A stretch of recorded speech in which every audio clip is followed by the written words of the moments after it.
And let's go ahead and kick it off.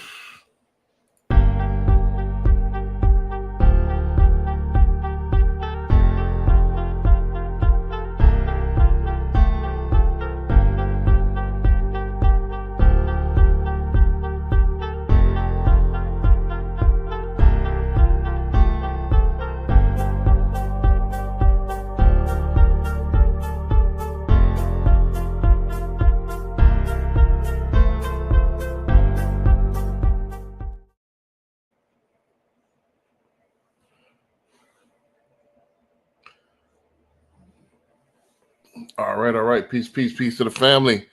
All right, so we got another episode of We're Talking Real Estate here. I want to welcome a special guest that might become a regular on the panel. I got my guy here, RTB, the mortgage guy. So we're gonna go ahead and start off with the introductions. And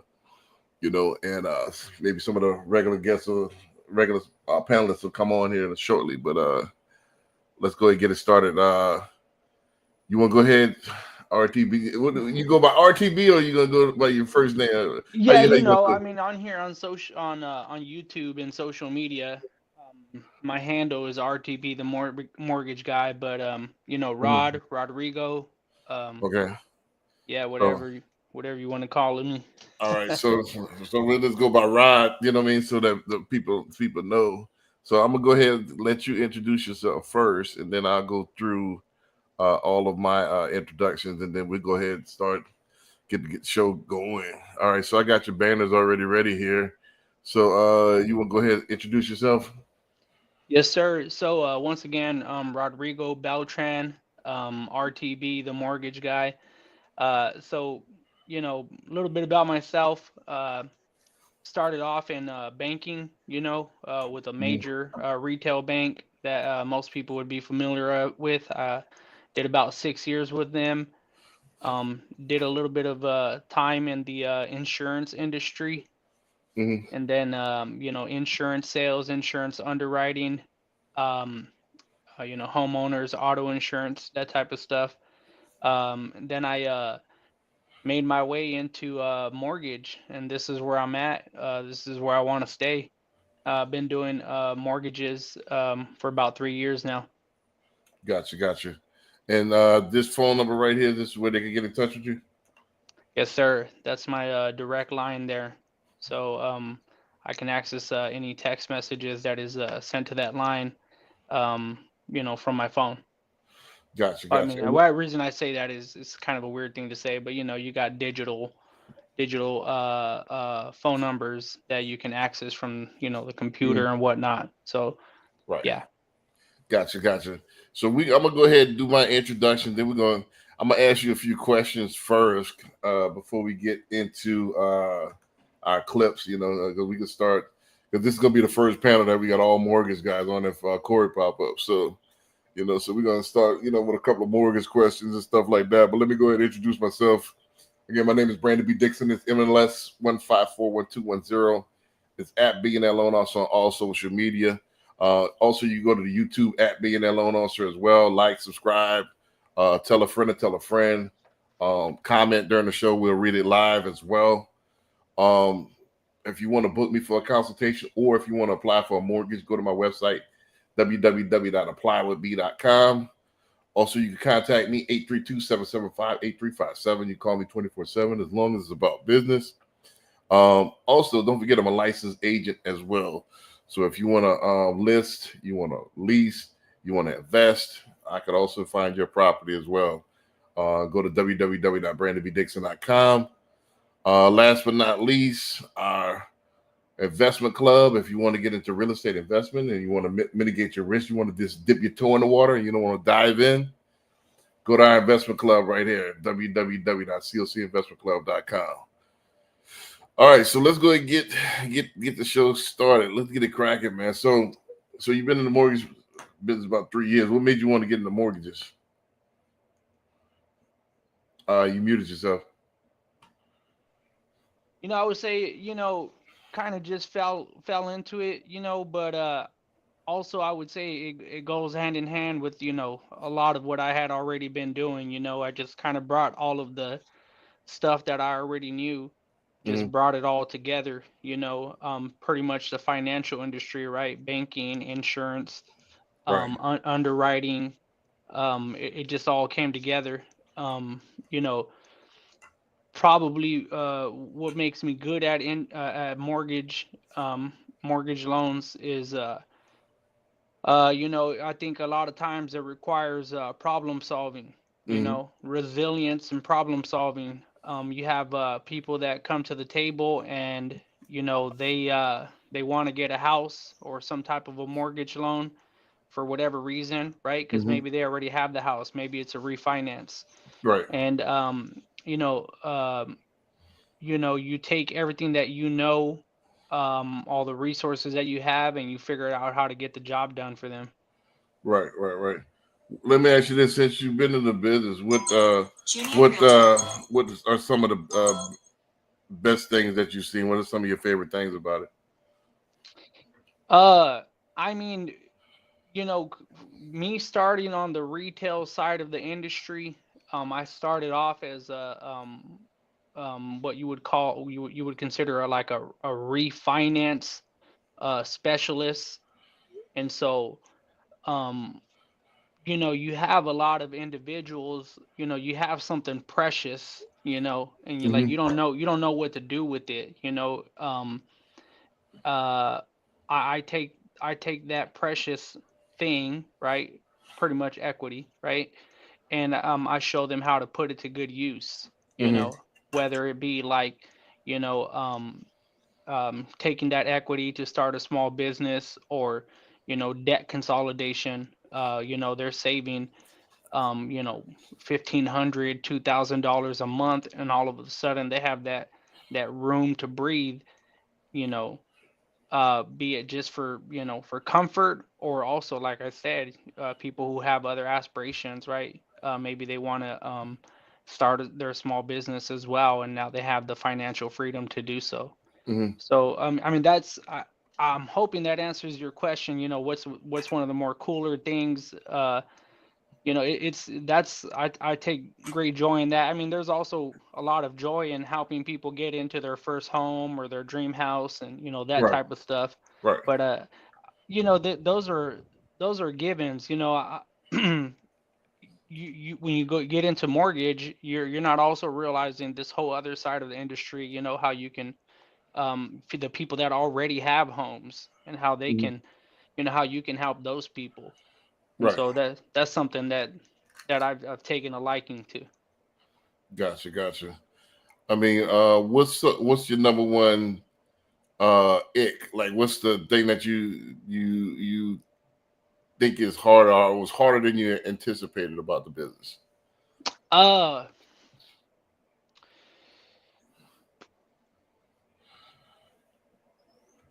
I mean, me being a bilingual, MLO, right? So I'm Hmm. servicing the Spanish community a lot.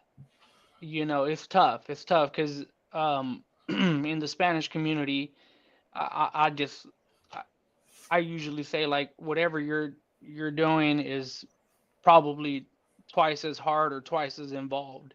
Because Hmm. I always say to people, you know, talking mortgages and loans and finances is hard enough in your native language, and Hmm. then you're doing it in an entirely different language, um, from people who are coming from, individuals who are coming from a world where, mortgages are, I'm not going to say they're not a thing, but they're not a thing the way they are here in the US. You see what I'm saying? So Hmm. you might have somebody from Mexico, or from Colombia, Dominican Republic. You know, I think I was talking to one guy in the Dominican Republic, and he was just telling me, like, how it was. Obviously their mortgages are not as big, but um, oh, no, no, no, wait a minute. There's another person. I forget what country it is. I'm not gonna mess up, but he was telling me that, like, if you pass away, like, your mortgage is paid automatically. And Hmm. just like, what? Right. Nah, that doesn't happen here. Right. But again, just to keep a long story short, um, you know, you're talking to Hispanic individual where in their world, in their country, a mortgage is an entirely different thing than it is here in the U.S. So it's Right. almost like an educational course at the same time. I mean, I think it's like that for anybody, but it's educational course times three. Right. So you basically is breaking down the different rules of actually understanding, like coming from their native country is totally different rules. So you got to re-educate them on the concept of it here. I Yeah, give, well, yeah. So like I give example, like in England, it's like the whole grade school and college is different. So you have to explain how we do it here in the United States. right, You know, right. I so mean, I'll give you another example of where I'm heading with this, so too. mhm, So like I used to when I was like 18 years old, I used to do sales for cell phones, right? And right. this is to date myself here. This is like 2006, right? Hmm. And this is when the cell phone people, I don't know, I know you're from Texas, I'm from Arizona, but the cell Right. phone people used to stand in the middle of you know, the aisles in the mall, and they used to be aggressive, right? They used to Hmm. approach people. They have the little kiosk, right? Right. And we would stand in the middle of the mall, but when I would get a Hispanic customer, it might take me, I don't know, just to make up a number, I don't remember anymore, but it might take me an hour to get the customer from start to finish, right? Mhm. Because they had so many questions for me. Right. But then every once in a while, I'm already dealing with somebody and my friend next to me who didn't know, any Spanish, maybe hi and bye, right? Hmm. He'd be done in like 20 minutes because they didn't have any questions for him. He would just point and they would sign. Right. You know Right. what I'm saying? And so it's like all of a sudden, now that they have somebody who understands them, they have a lot more questions as well. Right. Right. So they So, you open that door up because you understand them. right, right. And this is like maybe like stuff they've been wanting to know, but they didn't Right. have anybody who could explain it to them. Right. All of a sudden, they have 10 times more questions. So, yeah. Gotcha. Gotcha. Gotcha. Gotcha. All right. And then last question before we get started here on the show is what are the one thing that you think you can improve on since you've been in the business? What is one thing you think you could improve on? Uh, I mean, there's just a lot of things, right? You're your This own name one. Yeah. you're your own worst critic, Right. you're your own worst critic. What's one of the biggest ones that stand out that just jump out? Um, you know, I've done transactions before, but self-employed income's always a big one, right? Hmm. Um, for self-employed income, you have individuals who are having to do, as many write-offs as possible, right? That's the name of the game, Right. and they're making their income look as low as possible, so that they pay the least amount of taxes, right? And so, you know, you're, it's always a tough one. There's different resources and tools that, both the company that we both work with, Nexa Mortgage, and Hmm. there's companies out there that are more. I think I was just hearing about a company, um, and I got to go back to one of my mentors, but there's a company out there that views these tax returns a lot more differently than the average lender would. You Hmm. know, um, so again, I mean, you have self-employed individuals, and you want, they struggle a lot of times to get in homes, and they deserve homes just as much, if not more, than the next guy. And so finding solutions for those individuals is what I would say, something that I would love to improve on. Well, the solution is simple, especially as brokers. It's a lot harder at retail. So as brokers, you got options. So if you're having issues with calculating the income, all you need to do is simply spend 1,000 partner points and go to UWM and do a Hmm. TBD TBD Yeah, to be determined TBD file. Yeah. yeah, and do a TBD scenario, and then ask the underwriter to calculate the income. Then I can, if I'm most likely with me, I take 90%, 95% of my stuff to UWM anyway. So then I have a record of what their underwriter did to calculate that income. So that's going to stick. Especially if they got a lot of rental property, stuff like that, Schedule C stuff. If they did max like out their deductions and stuff like that, and don't have a lot of income and didn't make any profit showing on paper, then you seek alternate stuff. You go bank statement loan, stuff like that. So, the only time you're going to calculate that income is if they have the 2 years of tax returns and they're close, and but that's most of the time they're not going to be close. Most entrepreneurs, especially solopreneurs, are going to do max deductions. Right. On paper, this looks like they ain't making any money. So That's the kind of stuff. I mean, both of them are a little bit of a challenge, right? Right. So what you got to do is now you just automatically fit them in the box. So all right, now the next question is, how much do you have down? You have 15-20% to put down, because most likely it's going to be a bank statement loan. That's the alternative. You're going to pay a little bit higher interest rate until you actually show on paper that you're making some income. You always can refi. Right. So get them in that, and then if they have making money like they say, it's just reflected in their business bank account. So they got to put a little bit more money down, since it's either or. All right, you save your money with the taxes. Now you should have a nice down payment. So that's the issue. Or you could there's other stuff, P&L loans, exotic stuff like that. So there's all kind of different. Also, you can do a community loan. About those. Man, P&L loans, right? Just for the audience, profit and loss statements. Profit and loss statement. Yeah, there's profit and loss statement. Basically, the lenders will take, they'll view your bank statements as well, right? But they're also looking at these statements that you're presenting to them. Right. Mm-hmm. So P&L, you have community mortgages where they don't look at any income. Also, you could do, this depends on if it's a primary investment. If it's an investment, we just do a DSCR, which is debt service coverage ratio. So we don't look at any income. We just look at that's the whole funny thing, right? I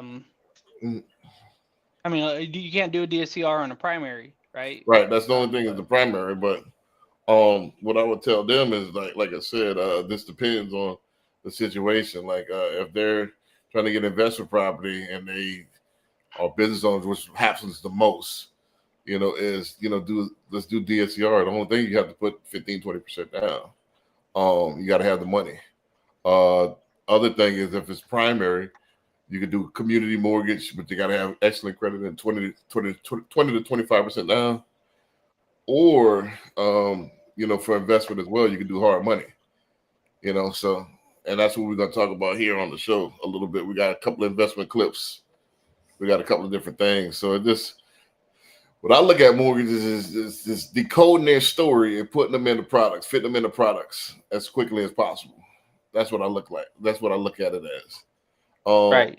I got a couple of clips. Let's go ahead and run the first clip. I thought Corey would be on by now, but let's go ahead and run the first clip, and then we'll go from there. I got some mortgage clips. I got some motivational stuff. So I got a few of them. So it's already 8:40. So let's go ahead and get started on this.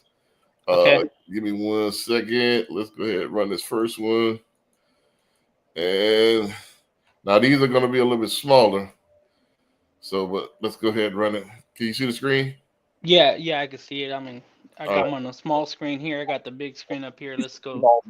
Buy a single family home, rent it out, and then repeat. Do it all over again. But here's the issue with that. 1, it's pretty capital intensive. 2, it's tenant intensive. 3, you have to have hundreds of these to actually do well. And here's the craziest part. All the single family homes, all of those homes trade based on the comps or the comparable market values overall. And once I realized that, I stopped investing in single family homes, and I realized that I need to not just invest in something that has comps, but how I can operate them, which is why I started investing in multifamily. So when you buy a multifamily apartment complex, it doesn't trade on what other multifamily complex trade on. It trades on the value of that complex. It's how well you operate it based on its net income. I realized that when I buy a building, I actually buy a business. And When you can convert buying an asset to buying a business, and it doesn't trade on comps anymore and trades in the value of how you operate it, you've completely changed the game of real estate. So now you may start off by buying a single home. That's totally cool. But remember, the massive scale happens when you can buy real estate combined with a business.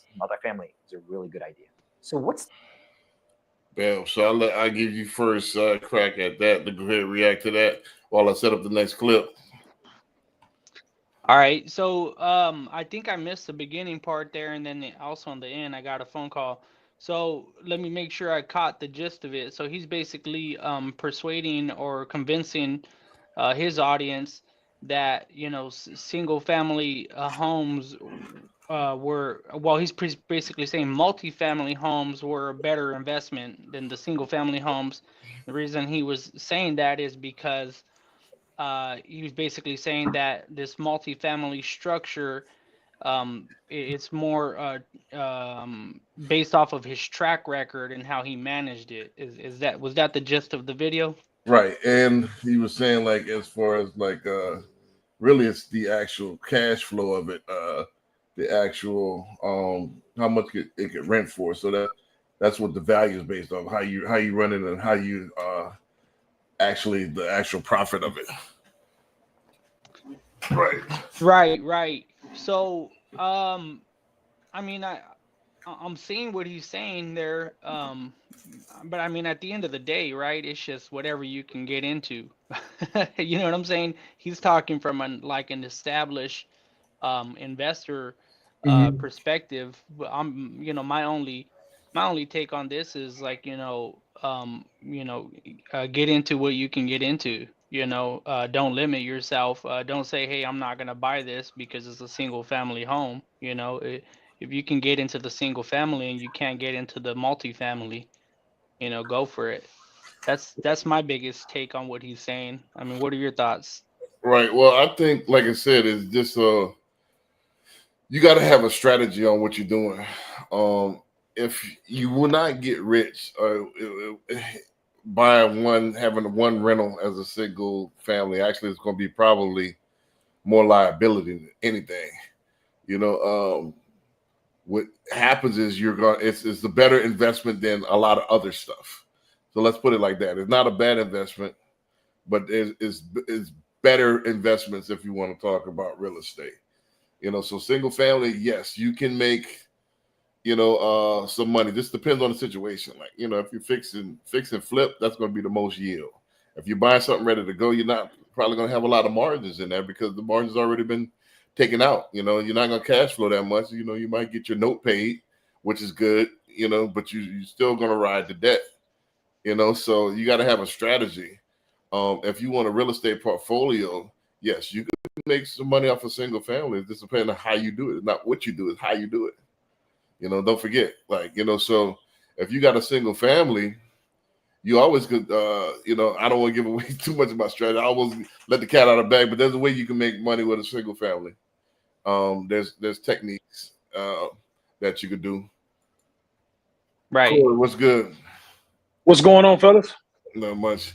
Yeah, this is a historic moment. First time we got the all mortgage panel. All right. You know what I mean? So I like milestones and making history. Yeah, so this is my guy Rod I met last week in Detroit at the Nexon thing. He's a Nexon as well, so yeah, out of Arizona. Okay. You know what I mean? So I told him, hey, I got to get you on the podcast here. We actually just started with the first clip, so we're gonna finish that and then get into the next one. But finish my thoughts on it. Yeah, again, it's not what you do, it's how you do it. There's ways to make money off a single family, but it's not traditionally how you would think. Just buy one, think you're gonna make, that $200-300 a month, and that's gonna make you rich. Yes, you can have the equity in there. Yes, you can borrow against that, take the equity out, and yes, there's a way to do it. I wouldn't, and there's a clip coming up that's gonna tie to this. I wouldn't put anything under my personal name. I would put it under LLC. That's one thing first. That way I don't ride that debt. It's not under my personal credit. Right. Because the debt will kill you. I've seen some people got 20 rental houses under their personal name. That's crazy.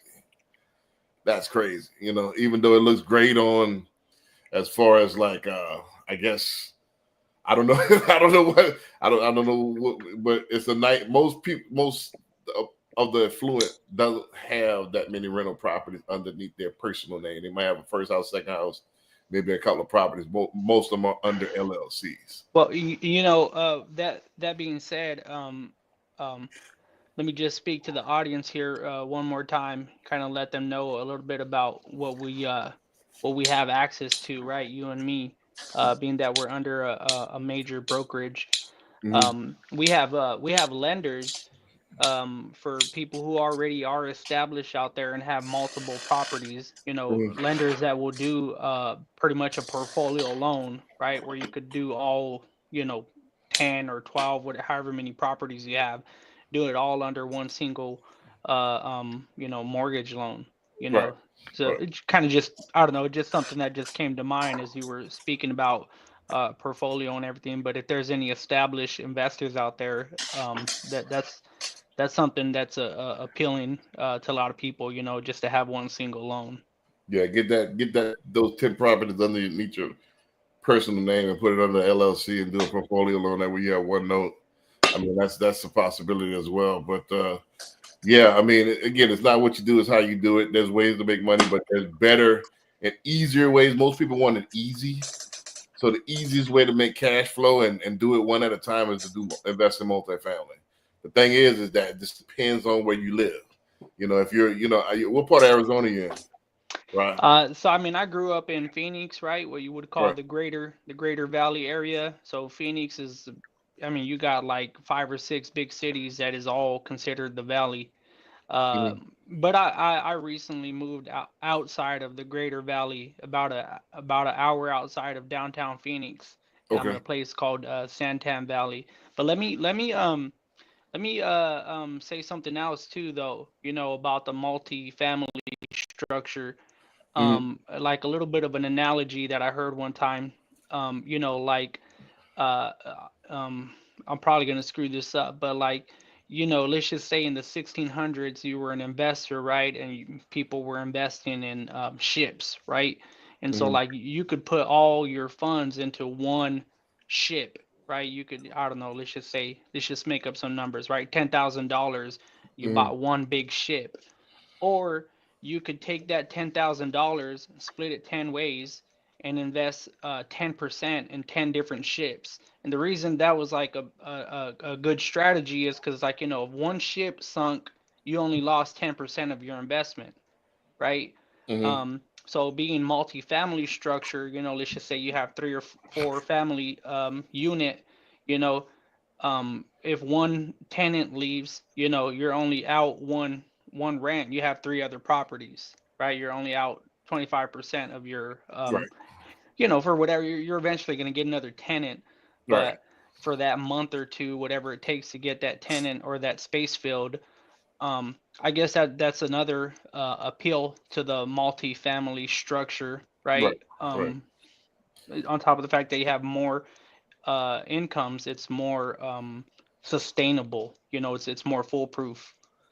And it's like I said, more cash flow as well. So the question was, in our area in Houston, it's very, very competitive to get multifamilies. How is it in your area?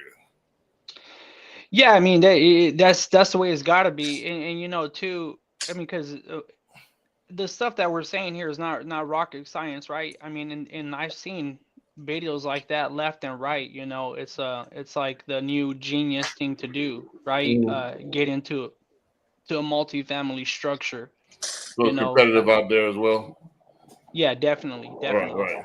It just depends. I think you go into the more rural areas. I think that's the future. Like going in the outskirts and either building or getting multifamily projects out further. That's the only way it's going to happen, especially in our area, unless you just sit there and waiting and you're going to pay top dollar for it, which is going to eat into your cash flow. So our area is an international city. So we got Yeah, a lot of people waiting on multifamilies. I've done dozens, if not hundreds, of pre-quals of people trying to get multifamilies, and I've only probably closed 2 or 3. So, right. yeah. So it's like it's impossible to get a. I don't say impossible. It's highly unlikely that Mhm. a person financing will get a multifamily, and usually those cash buyers eat those up where we're from. You got to go. You got to go out a little bit further out. It's, Houston. it's multiple ways to actually be able to get those type of properties too. Because you know what I'm saying, you don't necessarily have to wait until a developer builds it.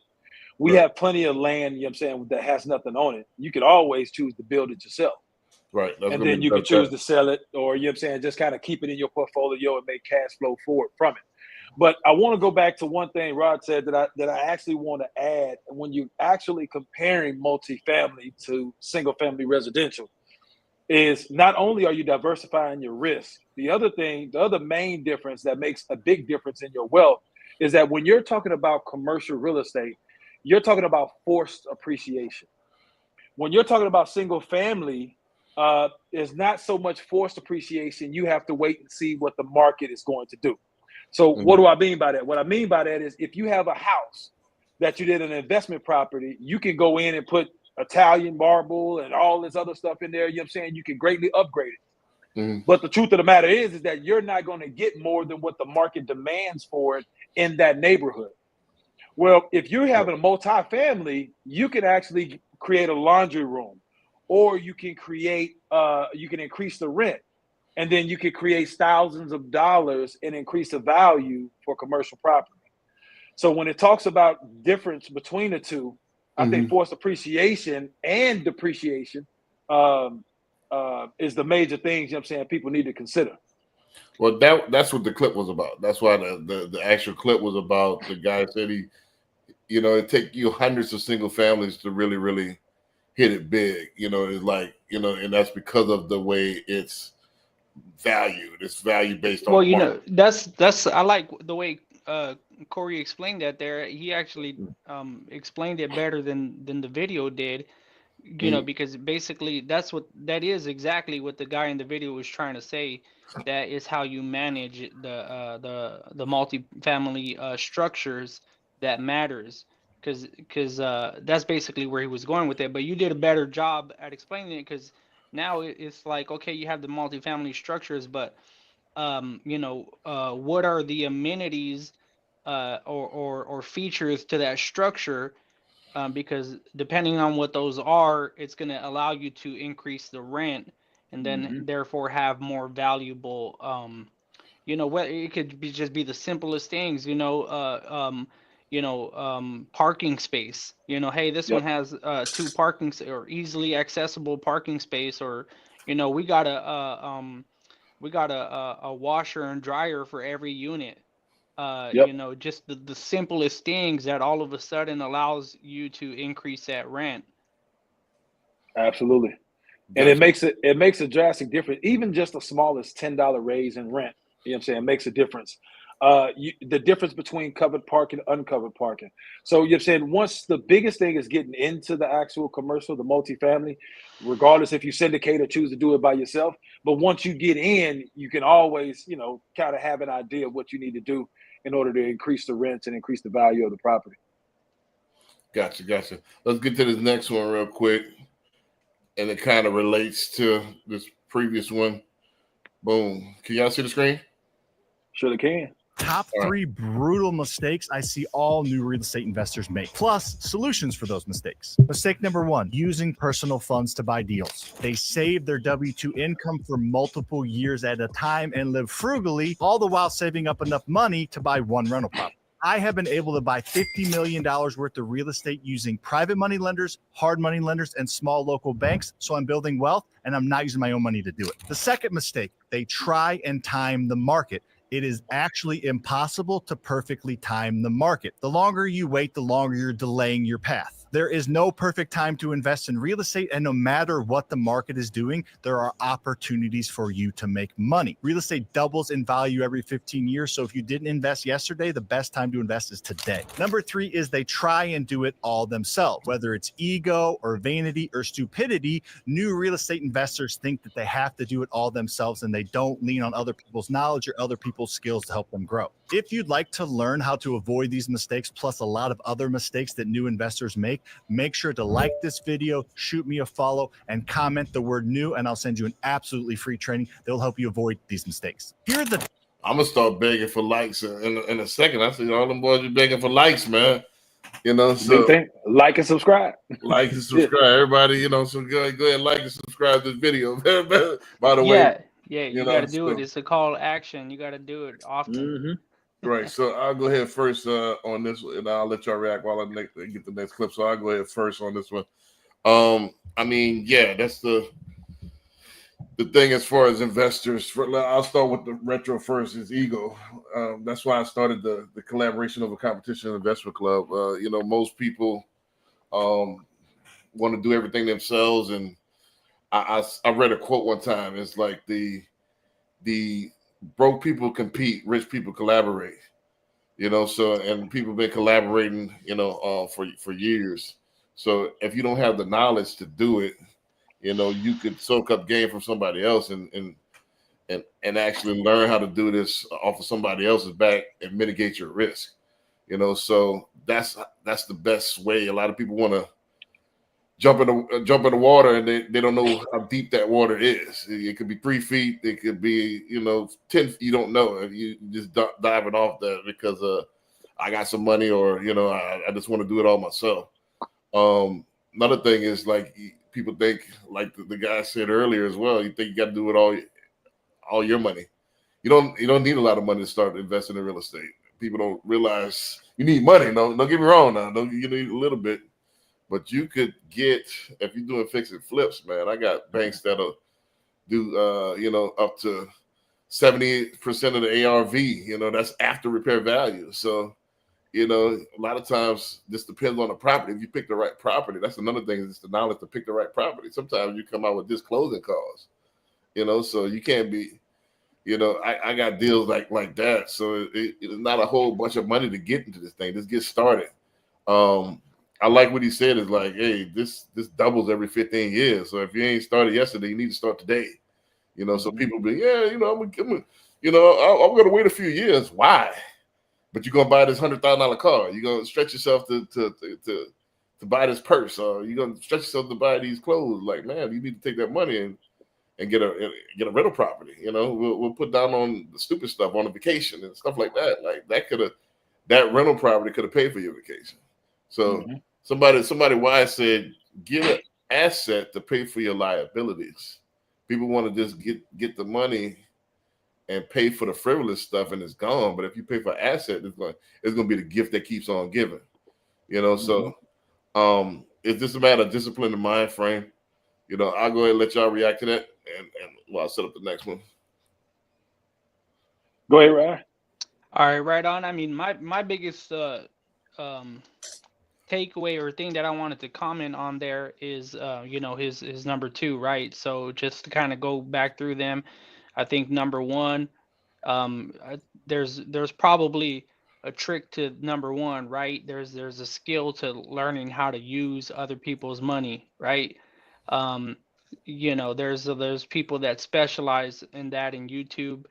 um but that, you know, that's a whole nother skill set that, yeah, everybody should get into. So there's number one. Number two, what was number two? I think he said timing the market. So that's mostly what I wanted to comment on, because I think that is probably, in my opinion, that's number one. You know, people are everybody's anxious to make an investment. Everybody is anxious to be part of the real estate industry. But, you know, there's the whole, you know, paralysis by analysis, right? You know, you could overthink something so much to where you don't end up doing it.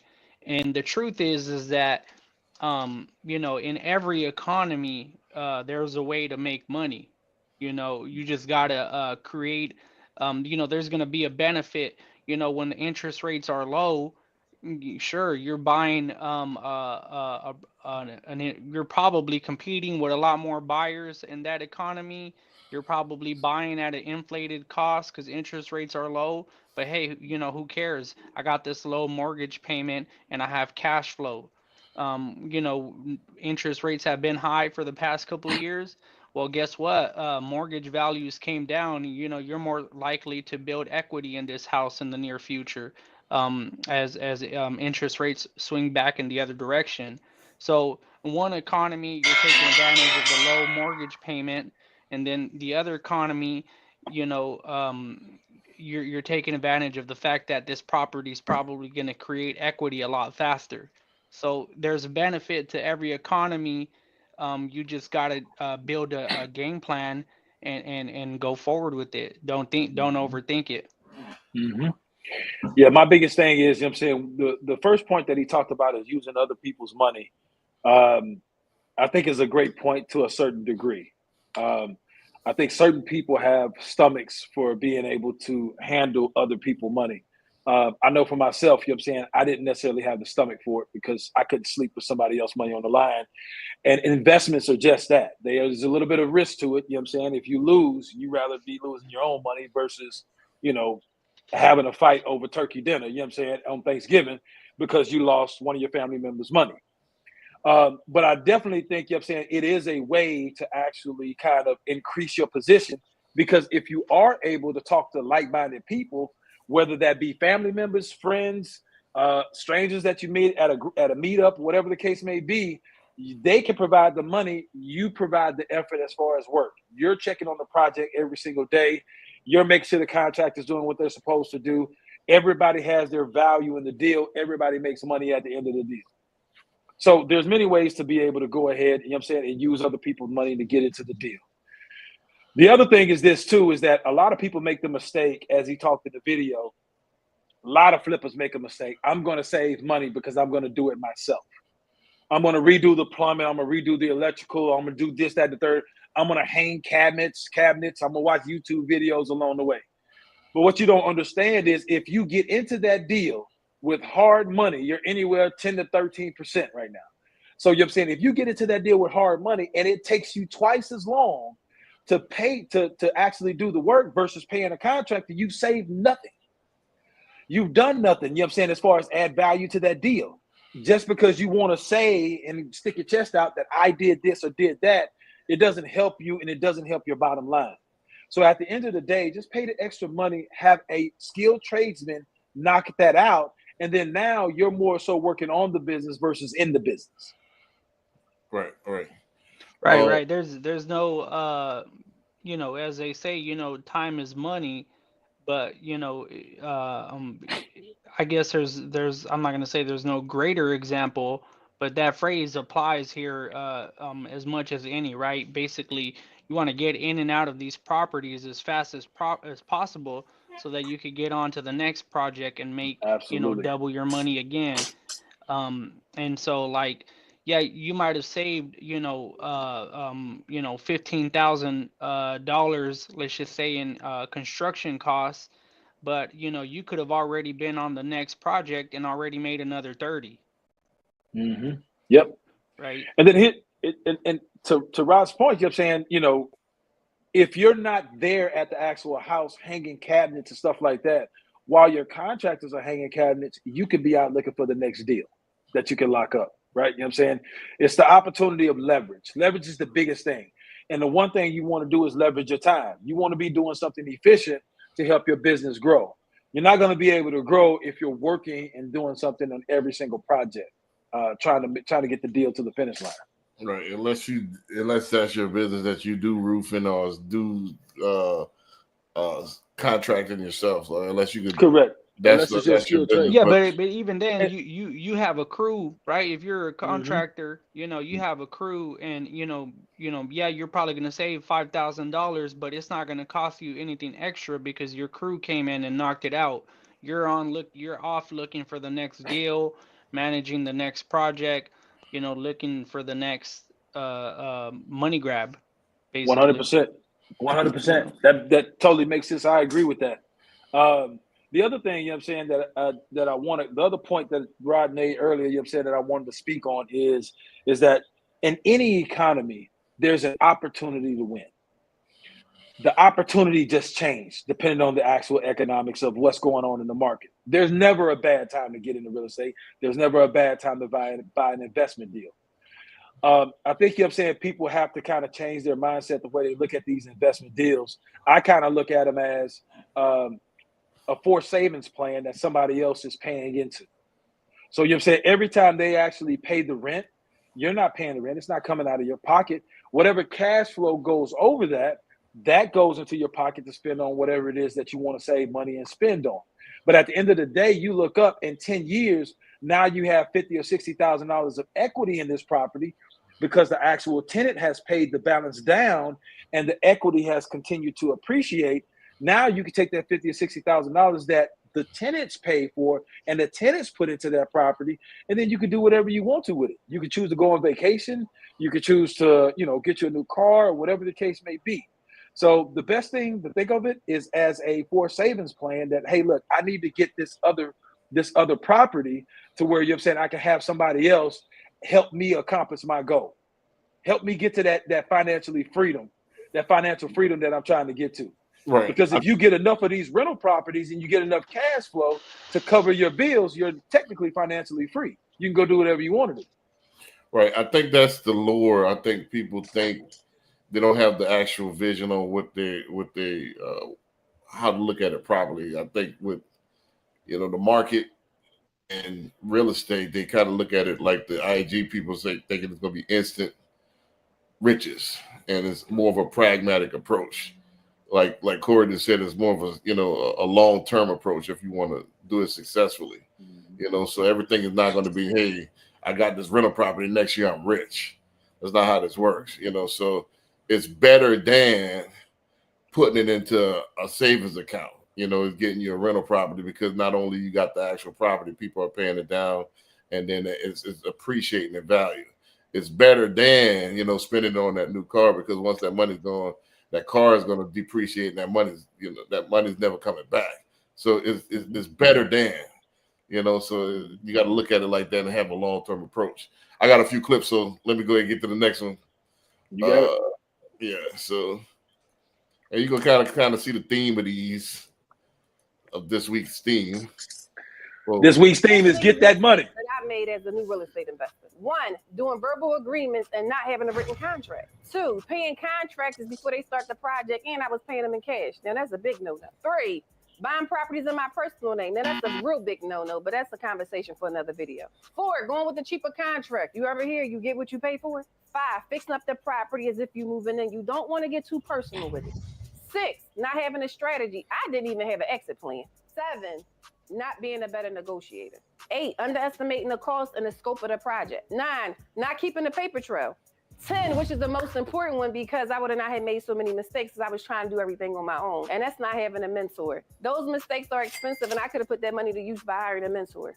Here are the 10 biggest mistakes. Y'all want me to run it back, or y'all got it? Yeah, let me run. Yeah, do it one more time. run that I back. felt like Mistakes that I made. She as a from new New real Orleans estate for investor. sure. I know 1, that. doing verbal agreements and not having a written contract. 2, paying contractors before they start the project, and I was paying them in cash. Now that's a big no-no. 3, buying properties in my personal name. Now that's a real big no-no, but that's a conversation for another video. 4, going with the cheaper contract. You ever hear you get what you pay for? 5, fixing up the property as if you moving in. You don't want to get too personal with it.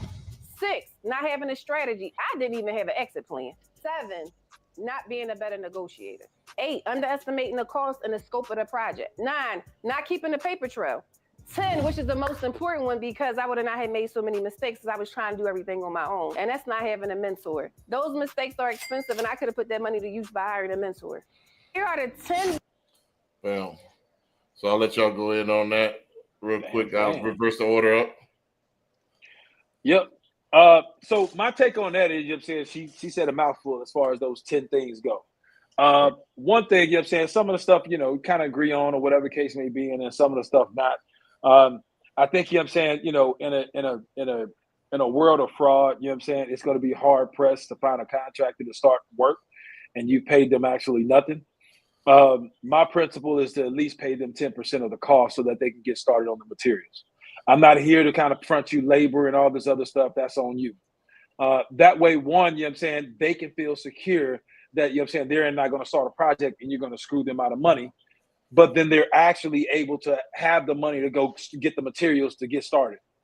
A lot of these contractors are project to project contractors, and they don't necessarily have the bandwidth to actually, you know what I'm saying, start projects. So, you know what I'm saying, that part I actually get.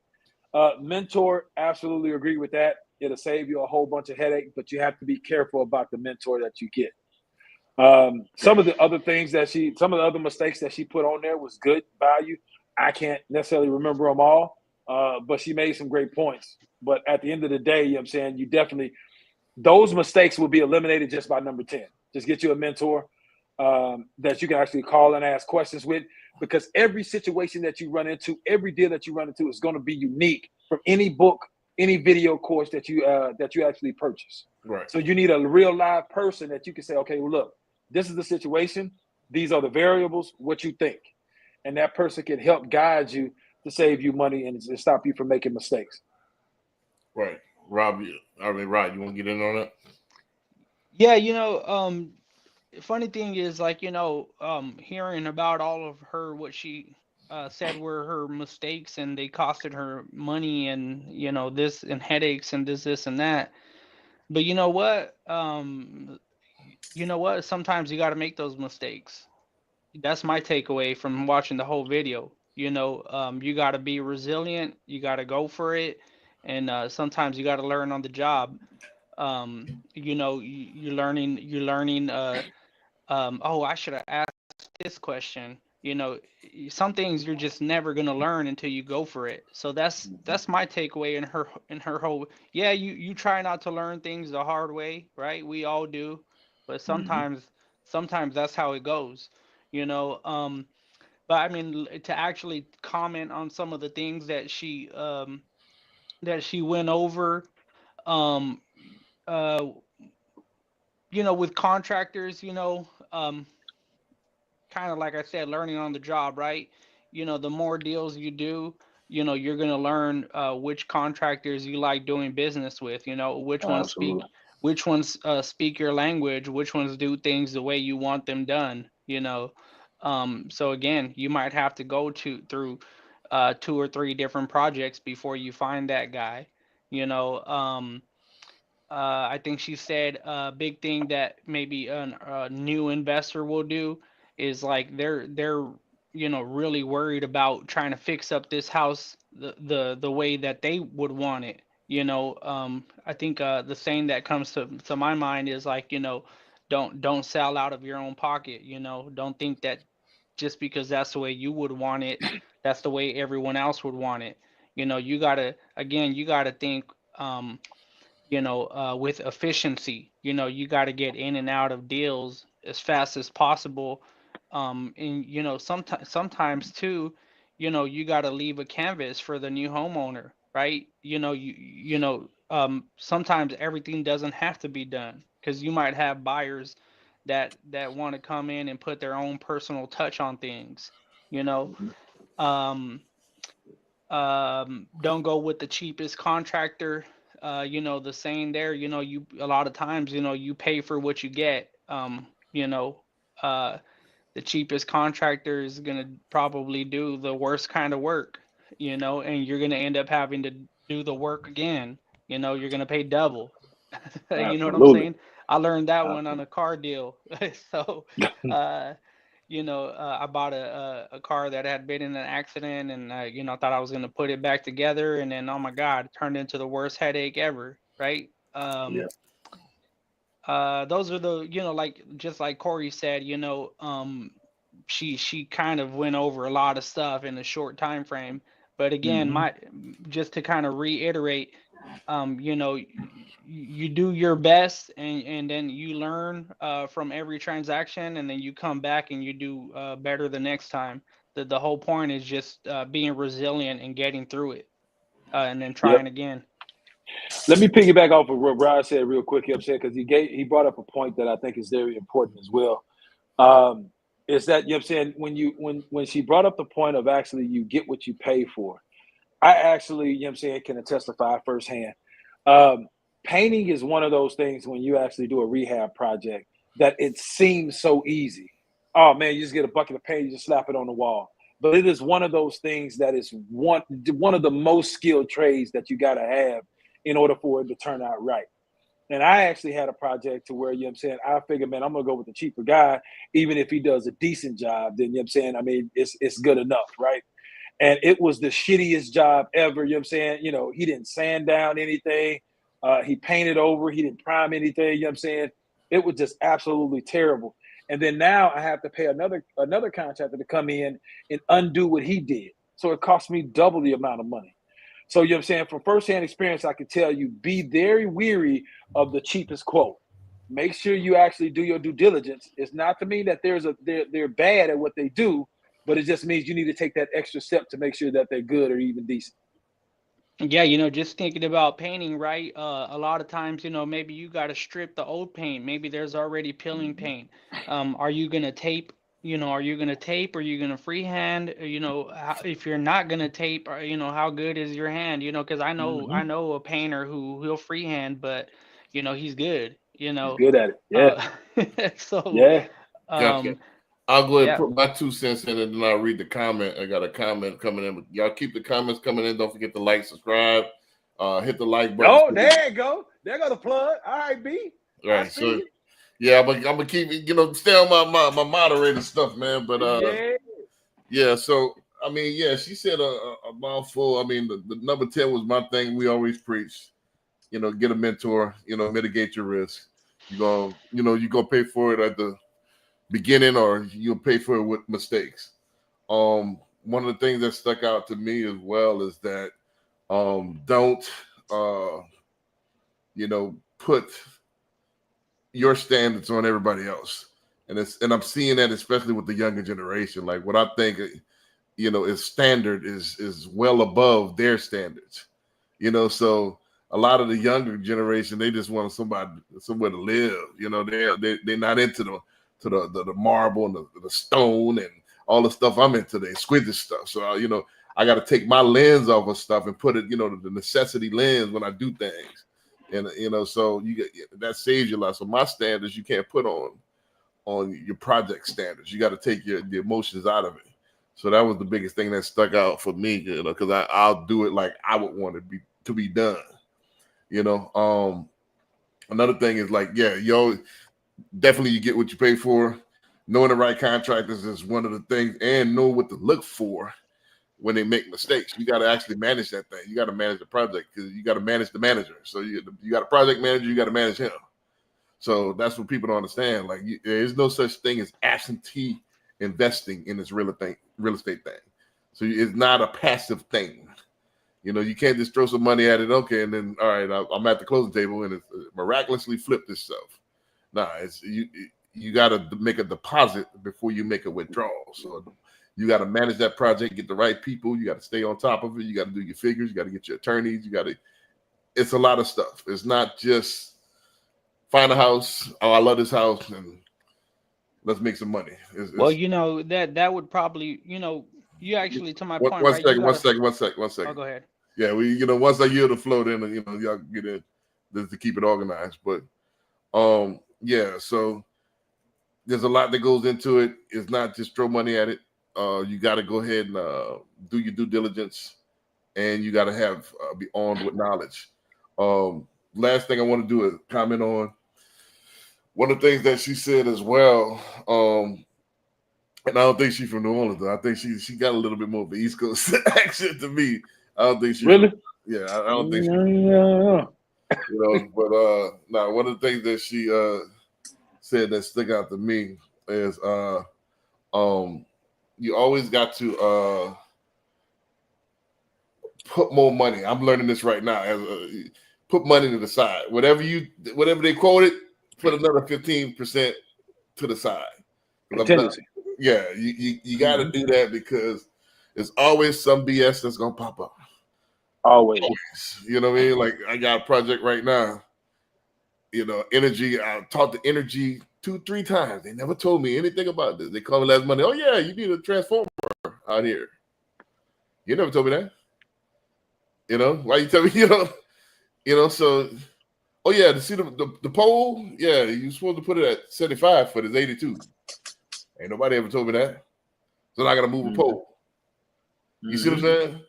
Mm-hmm. So it's always gonna be some BS that you gotta plan for, and you gotta have the funds for. You can't invest your last dollar and thinking it's gonna get done. That's how people wind up halfway through projects and not being able to complete it because they ran out of money. So don't bite off more than you can chew. So I'll go ahead and yield the floor from there. Understand, you know what I'm saying, human error is real, right? You know what I'm Right. saying? And then when you're dealing with these contractors, you know what I'm saying, there's some contractors that are extremely organized and some contractors that are not. And there's some contractors, you know what I'm saying, it's just certain things that pop up that they don't necessarily think about, you know what I'm saying, until permit inspectors or whatever the case may be come out there. So, you know what I'm saying, there's always going to be something because, and like B said, you know what I'm saying, you take into account that contingency for human error because, you know what I'm saying, it's bound to happen. Somebody's bound to forget something. I didn't see this, you know what I'm saying, when I first came out here to take a look at it and so on and so forth. So you just want to make sure you protect yourself because nobody else is. Right. And Rod, you want to go ahead say something you were trying to interject? Yeah. You just added to my point, right? Like I was basically expressing like don't overthink, and you make a good. Obviously, don't go into something blind, right? Make a game plan, a solid game plan, and then go for it. But I guess you and in the person in the video, basically that the best way to not have to learn the hard way is to have a mentor, right? And the idea of a mentor is that they've already done it before, right? So they're gonna save you from a lot of those mistakes. Right. So let's go ahead and run it. KB said, any of you currently in the market to buy land? I'm always in the market. Depends on what land, where it's at, and so on and so forth. I'm gonna let y'all answer that. Any of y'all in the market to buy land? I guess not. I'm always in the market. You I gotta mean, well, what is Kay getting at? Like, where's the land at? I mean, Yeah, is you she gotta trying to finance the land? Because we are MLOs. I mean, right. be more So, specific, Kay. yeah, And then it's you for talking personal, or are you talking about you trying to buy land? You gotta give us more context. Anthony Soto said, "Do you ask questions?" Of course, answer the question. We'll answer it here live, man. You got 3 LOs that's on the panel. That you got any mortgage questions? Let's go. All right. So Anthony says, I'm 17 years old. I don't have a lot figured out, and I really want to get into real estate after I graduate. What should I do when I graduate into real estate? Get into real estate to be successful. Anthony, funny, I just closed on Friday the 13th. This Friday past, an 18-year-old. He started at Marco's Pizza as a delivery driver at 16, and now within the last year he became a manager, making about 60,000. Living with his parents, he saved every dollar he got and saved within a year about 30 grand, and he put 20% down on a $150,000 property. So he got his first property last week. So, but at 18 years old. So he's wanted to become one of my mentees as far as getting into real estate investment. So I would say start grinding right now, get you some money up, start watching the real estate videos and start really analyzing your market. And then I would either at 17, I would become a intern at one of the top brokerages in your area and kind of soak up game. And then get a mentor, probably get somebody to mentor you for free or volunteer your time to intern and soak up game and then stack your money, so that would be my advice. I open it to the panel. And my advice would be, you know what I'm saying, one, the easiest way for you to get into real estate, you know what I'm saying, is when you turn 18 to get a property of your own. Right. Either if that's with yourself or if that's with a buddy of yours or whatever the case may be that share the same vision or whatever.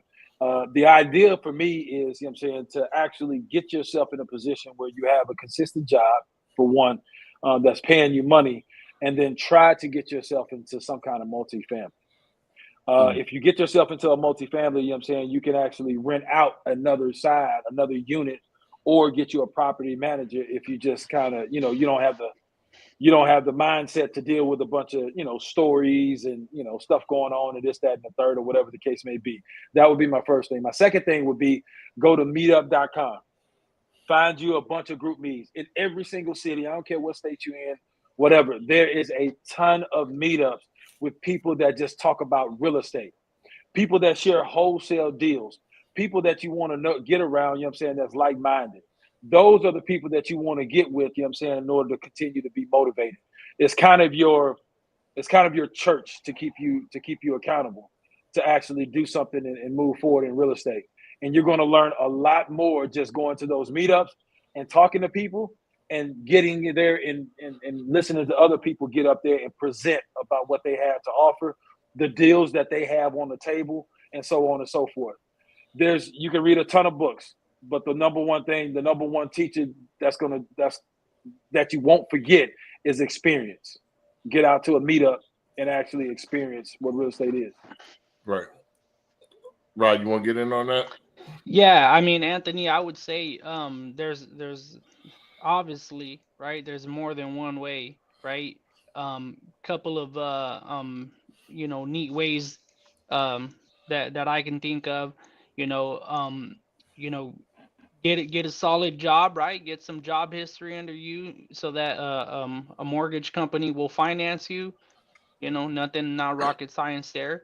The other way I would say to get into real estate, probably if I could go back, how I would do it, I would just jump right into like Brandon said here, join a brokerage and get some mentors and maybe even become a real estate agent yourself, because you're gonna meet all the people who have this abundance of knowledge, who've done every deal, who've been in every economy. You're gonna find those mentors just by being with a successful brokerage like Brandon mentioned. And those people, I mean, to be honest with you, the way I'm thinking about it, those people are just gonna love seeing like a young guy like yourself, with all these dreams and aspirations. And what's gonna be exciting to them? They're gonna be like, they're gonna live vicariously through you. They're gonna be like, man, if I were you, this is what I would do. And they're gonna be happy to just drop all kinds of knowledge on you, man. Because Right. they're gonna say, like, if I was 18 years old or 17, right? You'll be 18 soon. This is what I would do, and they're gonna bring you along, man. That's probably the number one route I would go. You could do it, man. Just get around the right people, and those people will bring you along. They'll make they'll make it happen. Right. Look, And, go ahead, right. B. Well, I wanted to say this, just add this real quick to this point. Gary V said, and before I say this quote, I want to preface it with this, that have a strategy. Don't just go in there willy-nilly with it. Have a strategy. Have a 5-year, have an 8-year, like, hey, by the time I'm 25, I want to do this. I want to have 10 properties, blah, blah, blah. I want to do this. I want to do that. Go in there, write down your goals and the strategy. And then I would say this, and then really work that thing. Gary V said this, man, eat crap for 3 years and then eat caviar the rest of your life. So eat crap the next few years. Work hard, do it 7 days a week, mentor, do free stuff, whatever you got to do. But have a strategy to where, hey, once I do this, I'm not, I'm gonna set myself up to where I ain't got to work no more. But have a strategy. Don't go in there just, let the game wherever the tide takes me. Let's see how it goes. Now have a strategy on what you want to get out of it, and do it, to the fullest extent, and then get out. And then that way you have a nice portfolio. You got somewhere you'll be light years ahead of your peers, because a lot of your generation, what is it, the alpha, you guys are past like the Gen Z, like this, the F-17. Yeah, now you're still Gen Z. Gen Z, a lot of Gen Z are still trying to figure things out well into the 20s. You know what I mean? So 23, 24, they're still trying to figure stuff out. So you'll be light years ahead of them if you go in there with a game plan. Go in there with a game plan, eat crap, and then eat caviar the rest of your life. Go ahead. Yeah. There's 2 points that I wanted to make to Ant as well, you know what I'm saying, to let this go. The first point I wanted to make is that, you know what I'm saying, a lot of younger people don't understand. And they think that, you know what I'm saying, once they actually get a job, and they get a stable job, they have to be on that job for 2 years. Right. 17, I'd imagine, you know what I'm saying, you're still in high school or whatever the case may be. School actually counts as employment. And we have 3 mortgage loan officers that can attest to that here. So, you know what I'm saying, don't think that, you know what I'm saying, you have to be on the job for 2 solid years or whatever the case may be in order to be able to make that happen. That's my first point. My second point is this. I was once a young, ambitious guy that was eager to get into real estate. And what I can tell you is that when you're out there looking for mentors and somebody to help guide you along the way, never lose sight of your common sense, because there are leeches and fraud guys out there that act like they want to teach you, act like they're more than what they are. But the truth of the matter is they're trying to take advantage of your youthfulness and your ambition. So it's good to find a mentor, but I caution you to be very careful about the things that they ask you to do and the things that they tell you to do, because not everybody is out there 100% for your goodwill, 100% to see you win. They're just there to kind of use you to help elevate themselves. Right. I want to add to that as well, because I just did a study on Generation Z and stuff like that.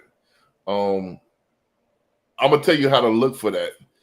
Never, if look for people that actually have receipts on what they do. A lot of people talk a lot of stuff, but all right, you successful. Where's your houses? Where's your cars? Where's this? I want to see this. I don't want to hear about it. I want to see it. And I don't, so anybody can lease a car. I want to see cars. I want to see houses. Then I want to see, I could go to the actual MLS and I could see your transactions. I want to see the transaction. I don't want to hear about how many you've done. And I could go and look at it. I want to see this on paper. So make sure you look up this person and make sure you see the results that they touting. Secondly, I talked about 3 or 4 Gen Zers this weekend. And one of the things they said that's their biggest pet peeve of their generation, they said they don't want to be manipulated into doing more work. So don't let somebody manipulate you into working. Have somebody pick a mentor that actually is doing the work. Don't have them, hey, you do this and lead from the rear. Pick somebody that's actually going to sit there and roll up their sleeve instead of pointing fingers. So don't have somebody manipulate you into doing work. Pick somebody that's actually going to be side by side with you doing the work. And that's the person that's going to be successful. A lot of people say a lot of stuff. It'd be cap. Well, Yep. are you wrapped up there, Brandon? I don't want to cut into you with your. Yeah. All right, cool. So I want to come back to what I was saying there. Look at it, all of us are taking a second stab at Anthony's question here, right? Look at how excited we are, all 3 of us, to share, some tips with him, right? To my point, like, if you see somebody young and ambitious, and you're like, man, let me tell you what you kind of want them to do better than you did. You want to give them that head start. It's fun. It's like really fun to see somebody young and ambitious, and you're like, man, let me tell you how to do this. Let me tell you how I would have done it if I could go back. With that being said, there, Anthony, um, you've seen it. It's all over. It's online, right? Mentors. So my point was like, get in that brokerage, find those mentors. I'm just thinking there might be other ways to do it, right? I think Corey shared one, going to those groups. You probably can find a lot of mentors there. um like I mentioned, you could actually, and also Brandon mentioned, you could go be part of a brokerage that has a lot of people that have all this experience. And then even Brandon gave you I think both Brandon and Corey gave that warning on, how to you look out for leeches, for bad people, right? um so my final point here is also that, you don't gotta love every mentor. You don't gotta be a fan. Sometimes a mentor could be like that high school coach, athletic coach. They probably ain't always gonna speak nice to you, and that's okay. um I mean, not, again, there's limits to everything, right? But the point is, like, some good mentors are gonna push you. They're gonna push your limits. They're gonna help you level up that way. Um, you know, um, but at the same time, like Brandon said, if this person has those receipts, if they've done it before, if they've done what they said, okay, I don't really like the way you talk to me, but I can see what you're talking about. Let me hang around for just enough to see that, so some of what you're doing can rub off on me, right? Not all of it. You probably don't want to be them 100%, but at least they can show you how to get to where you want to go. Right. Take bits and pieces off of multiple people. All right, let's get to the next one because I got a couple more. Let's get to the next one real quick. Bam. So, Ray, what are the top 3 mistakes new investors make? That's an easy one. One, new investors usually buy with emotion. They might like a property, like the way it looks, but true investors, are buying off numbers and numbers only. So, if you're getting into the investment space, make sure you know your numbers. Two, they buy the property too high. You want to make sure that you buy the property with the numbers in mind and not forget to account for other expenses. This might mean things like taxes, insurance, maintenance, capital expenditures. Make sure that you keep those things in mind when you're buying your first property. 3, they don't have an exit strategy. Sure, you can buy and you can hold it for a long term, but investors of all sorts want to make sure that they have an exit strategy from the beginning. So if this is a fix and flip, or if this is a buy and hold, or it's a renovation project or a burr, you want to make sure that you have that strategy in mind from the beginning. You can make a lot of mistakes and costly mistakes if you don't have that in mind from the beginning. If you're looking to learn more about purchasing your first real estate investment property, send me a message. I'd love to help you. Bam. So that was a pretty quick one. I'll go ahead and chime in first while I let y'all go in after that, and then while I look for the next clip. But yeah, he kind of echoed. I mean, I was the same way. Emotion, looking at it through the lens that if I were, I would live there. So yeah, this is a good one. You can't look at it like that, this is a good school district. Let me go ahead. I think I would. I'm putting myself in their shoes, and I don't know what their shoes are. So you got to look at the numbers. This has got to be more a pragmatic approach, if it makes sense. As an investor, it's a different lens. Second thing is I would purchase too high because I think, this is gonna some kind of way miraculously, because I like it, work out. And it's not always like that. So you got to take the emotions out of it. You can't use your gut feelings with this. This is, you got to either, you got to use signs. It's like with dog breeding. A lot of people, they want to do, see the female, she's scratching right there. That mean, if you're going to use signs, use signs. You're going to use the old, hokey stuff, use the old hokey stuff. But, if you're going to use numbers. You can't have a mixture of both. So use numbers. So you can't, this gut feeling. I think this is going to overcome what's on paper. And most of the time you're gonna lose your shirt like that. So, and then he said third is exit strategy from the beginning. So that's another thing. Is like people just, hey, let's see how it goes. You got to have, like I told Anthony, have a game plan from the beginning. Have a strategy from the beginning. And that's the way you win, is planning. Proper planning prevents piss poor performance. So I'll go and yield the floor.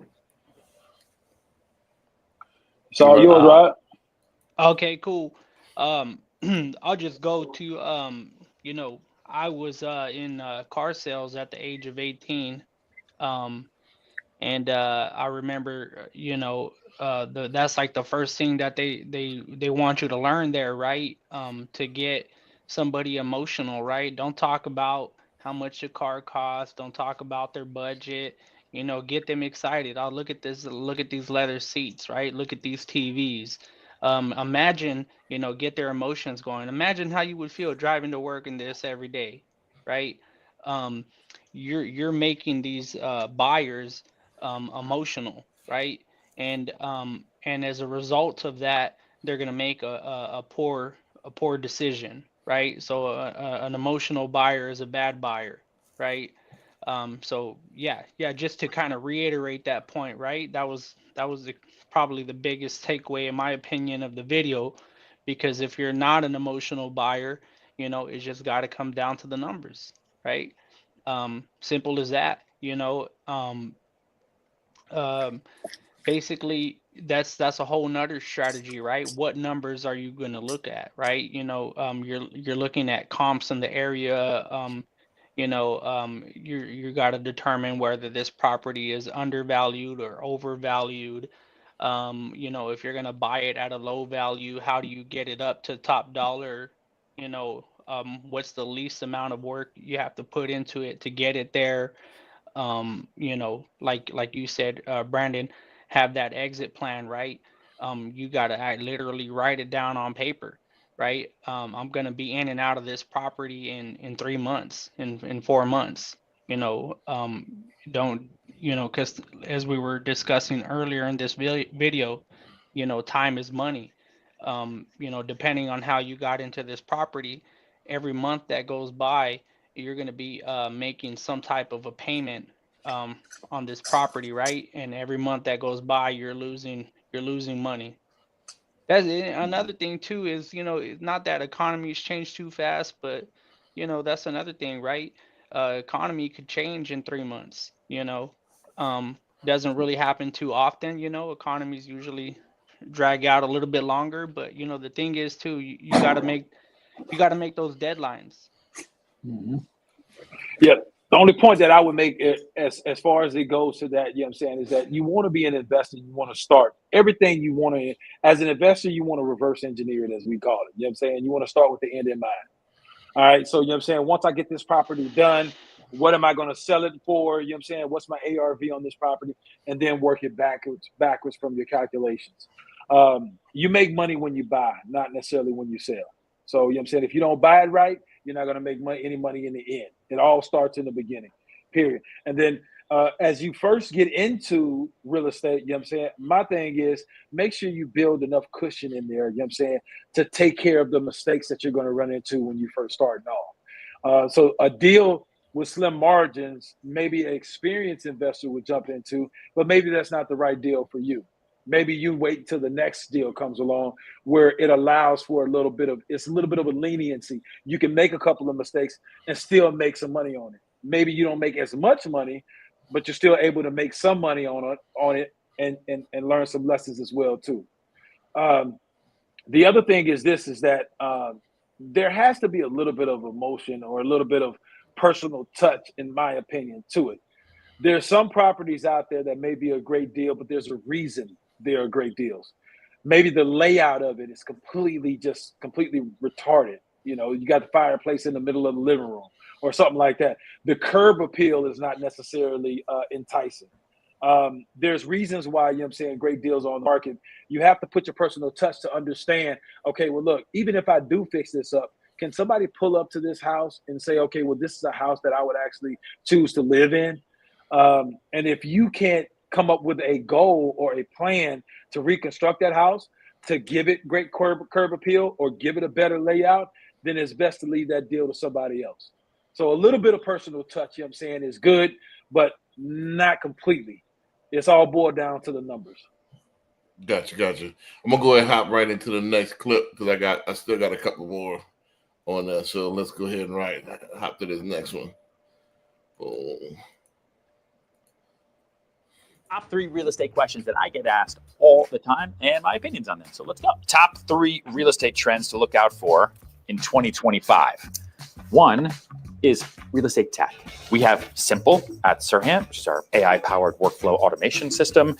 There's so many other systems and processes that are being created out there to help agents do their jobs better and provide for their customers more. 2, interest rates, obviously. Interest rates have actually been creeping up, but they should settle down and you should take advantage of rates. And 3, it's rent to buy. So where can we go into talk to landlords and say, I know you're going to sell eventually. Why not let us lease now because that's what you want, with an option to buy and put our rent payments towards our down payment or towards our purchase price.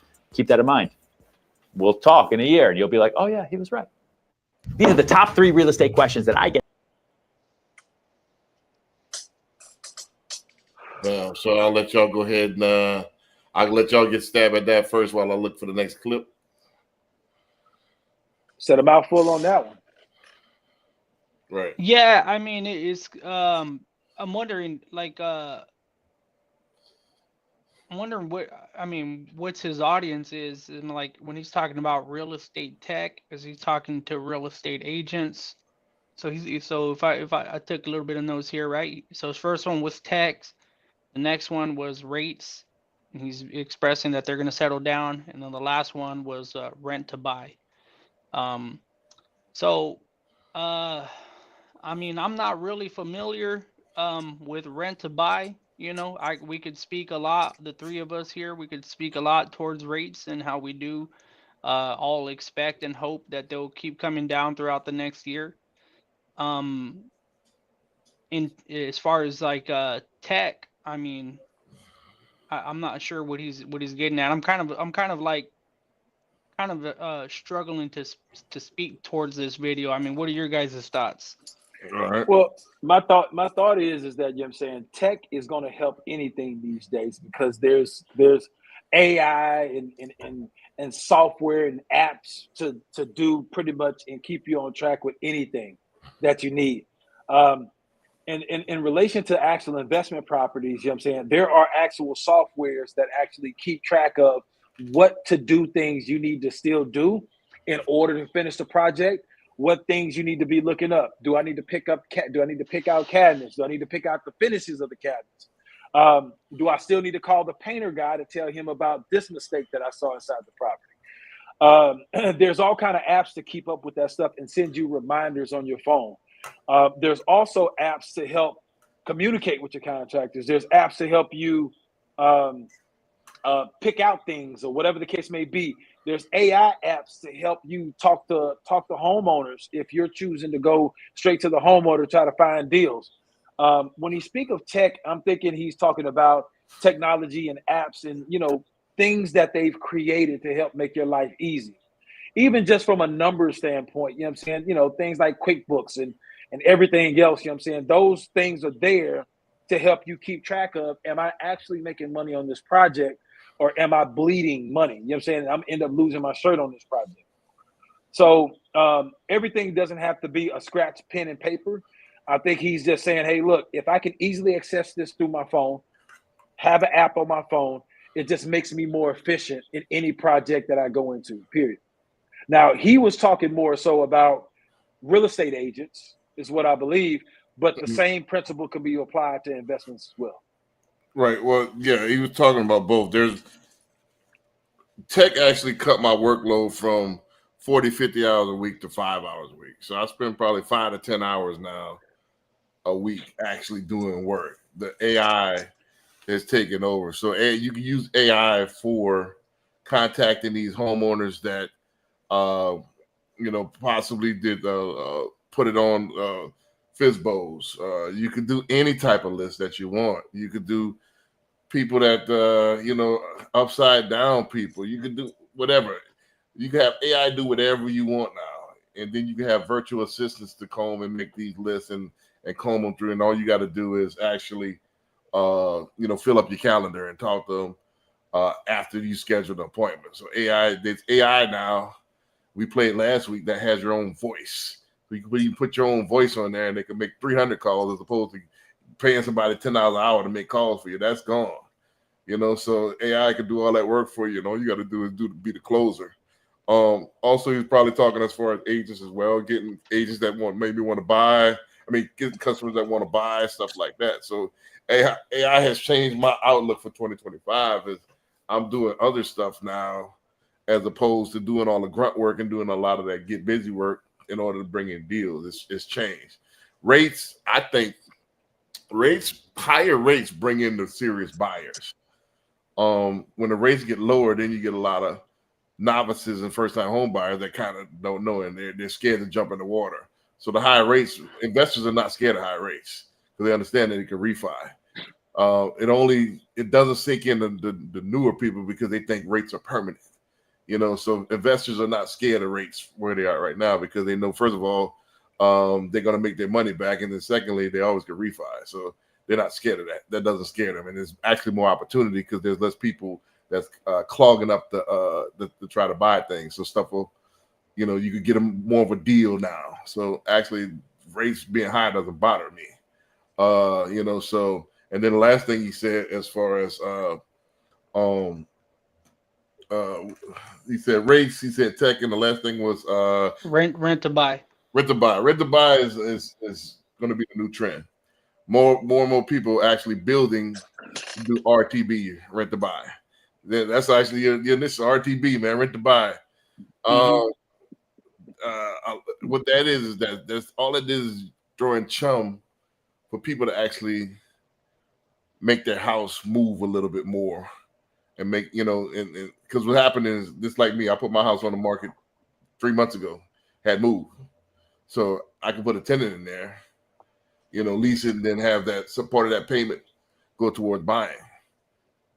So that'll actually probably make that move or put some money in my pocket in the meantime while it's just sitting there and I'm paying bills on it, waiting for my house to get finished. You know what I mean? So it's chum. So people are actually building stuff like that straight for lease, and lease to buy. They're building whole Communities. communities, for that particular niche, like, hey, and the whole thing is that, hey, if you buy it, it's great. You don't, it's great too. I'll put somebody else in there, so it's like it's more of a chum for the fish, more of a chum for the sharks. So it's like, if people think they got more skin in the game, it's almost like buying a house light. You know what I'm saying? Like, I'm committing, but I'm partially committed. It's like going steady. I'm not marrying you, but I'm gonna go ahead and date you exclusively. You know what I'm saying? So that gets a lot of more people in. All right, at least about part of what what I'm paying in rent goes towards what buying a house if I decide to do so. Okay, let's go for that. So just giving people more incentive to make a move, if that makes sense. So Yep. I'll go ahead. Anybody else on that clip, or you want to roll the next one? Roll Yeah, to the next one. do the next Roll one. to- Yep. Cool. All right, and then after this, I got a couple more motivational videos, and then let's roll out. Yes, sir. Top 3 most important things where you're like, we like it, let's go ahead and put in an offer. What would be those 3 things? Yeah, number 1, location needs to be stupid. I don't care what it looks like. The location needs to be ridiculous. I would rather pay a higher price for a great location than a lower price for a poor location, because I can never change the location. Close to work, close to Whole Foods, close to Starbucks. There's no amount of money that changes the location. And even when you sell it, bro, this location is irreplaceable. Number 2, it needs to cash flow. I'm extremely optimistic about real estate right now. We bought $450 million worth of real estate in the last quarter with all cash, no debt. Perfect time for you and your wife to go buy that 100 units, 200, 400, or 1,000, bro. That's the new goal right there. Number 3 thing is I need to know my exit when I buy it. Most people only know an exit is I'm going to sell it. That shouldn't be your only exit. Warren Buffett talks about he never buys something where the only way he can make money is to get rid of it. This is what's wrong with flippers and wholesalers. You would never build a theater with one door. Right. You can't get out of the place if there's a fire, right? So you got to have multiple exits when you invest in something. Boom. Great analogy. Right. I'll let y'all go ahead in there when I pull up the next one.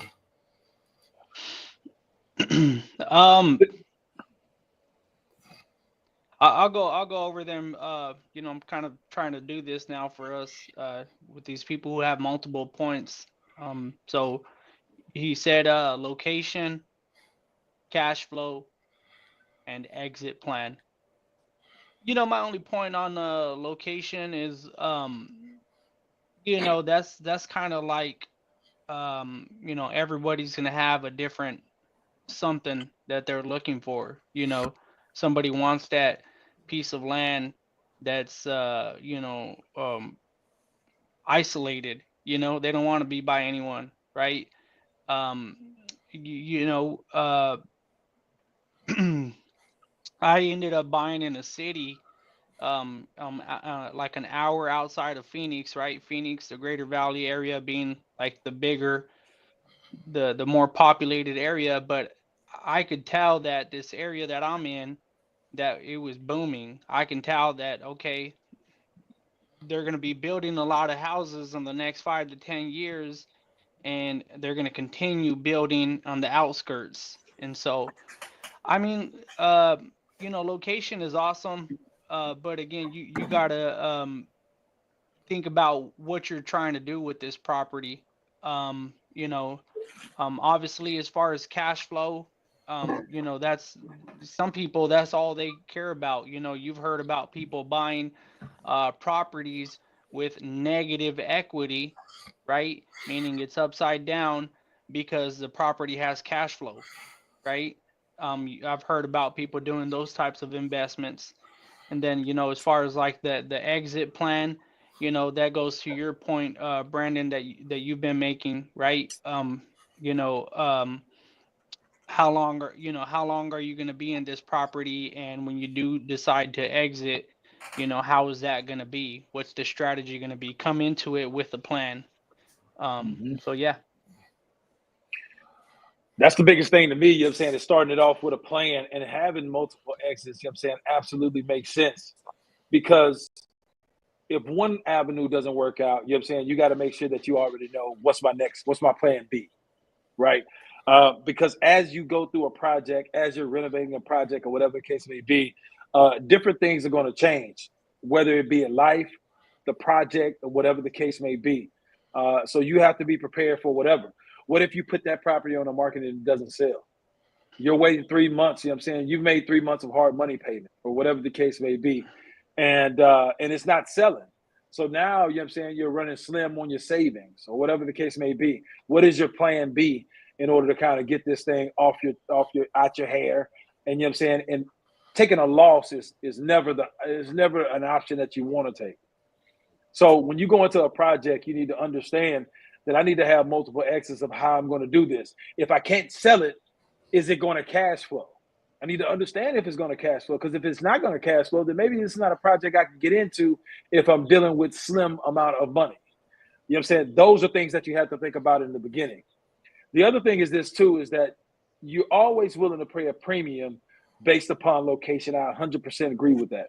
And the reason I agree with that is because the property that's in a great school district is definitely going to be way more desirable, way more demand, way more people willing to have exceptions in their mandatory list of things that they want into a house just because they want their kids to go to a great school district, or just because they're close to whatever, they're close to their job, or they're close to their grandparents, or whatever the case may be. Location is one of those things that you can't change, but it's one of those things you can pretty much guarantee that there's always going to be some sort of demand, regardless of what market that you're in. So he made great points. Right. Just to piggyback that, yeah, I mean, they always say, like, pick the worst house in the best neighborhood. That's one of the old cliches, the worst house in the best neighborhood, So if that neighborhood, River Oaks is always going to be exquisite. Bel Air is always going to be exquisite. Is location. No matter how many floods Maryland you hit with, it's still going to be top real estate. So this is what it is. So I mean, that's in our area. So. But let's go to the next one, because I got to. Now we're gonna start twisting this a little bit. This next clip is gonna be controversial. I'm interested in get y'all take on this. This is anti everything that I've ever done. It's an interesting take, because don't forget my original podcast was The Power of Ownership, so I do preach ownership. So this is a different take. So I want to get y'all take on this different take. Don't own anything. Like big assets. You don't own no big assets. Exactly. An island in Hawaii or no land, no real estate, nothing. Why? Well, because for me, my number one priority in life is my freedom. And once you start buying things, first it will tie you down to a physical location. In my view, it's my personal view. I don't have nothing against people who are buying real estate, but in my personal view, it would be like this for me. And the second reason is I like to stay focused on what we do at Telegram.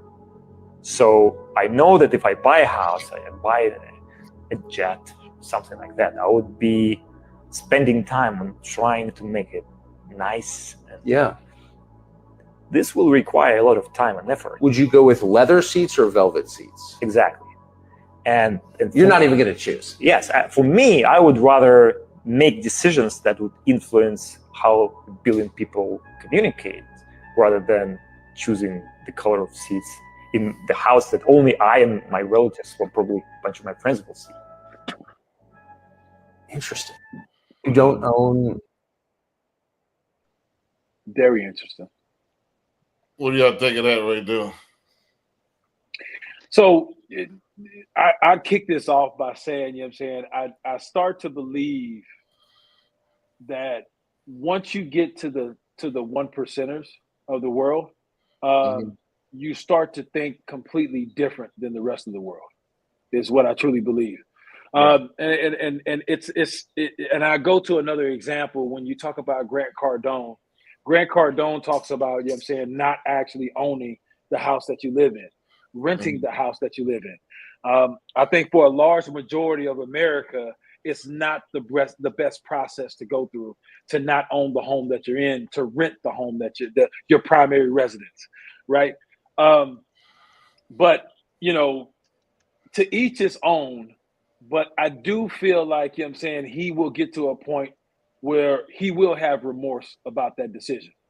It's something that he feels strong about now because he's focused on Telegram, which I completely get. You know what I'm saying? You want to be dived into your business. You want to be focused on that business, thinking about that business or whatever the case may be. But I would imagine this guy, you know what I'm saying, is the same guy that's so focused on the business. He's probably not married, probably doesn't have a family. So his whole life is Telegram, and everybody values is a little bit different at different points of their life. But I believe that's just kind of what he feels right now, which is understandable. He doesn't need any assets to help increase his wealth because he's the CEO of Telegram. He's probably making goo gobs of money, millions and millions of dollars a year, right? But I do think, you know what I'm saying, once he gets to the end of his tenure and he starts to do something different, he's going to regret the fact that he never had any assets. Right. Right. You want to comment on that, or you want to?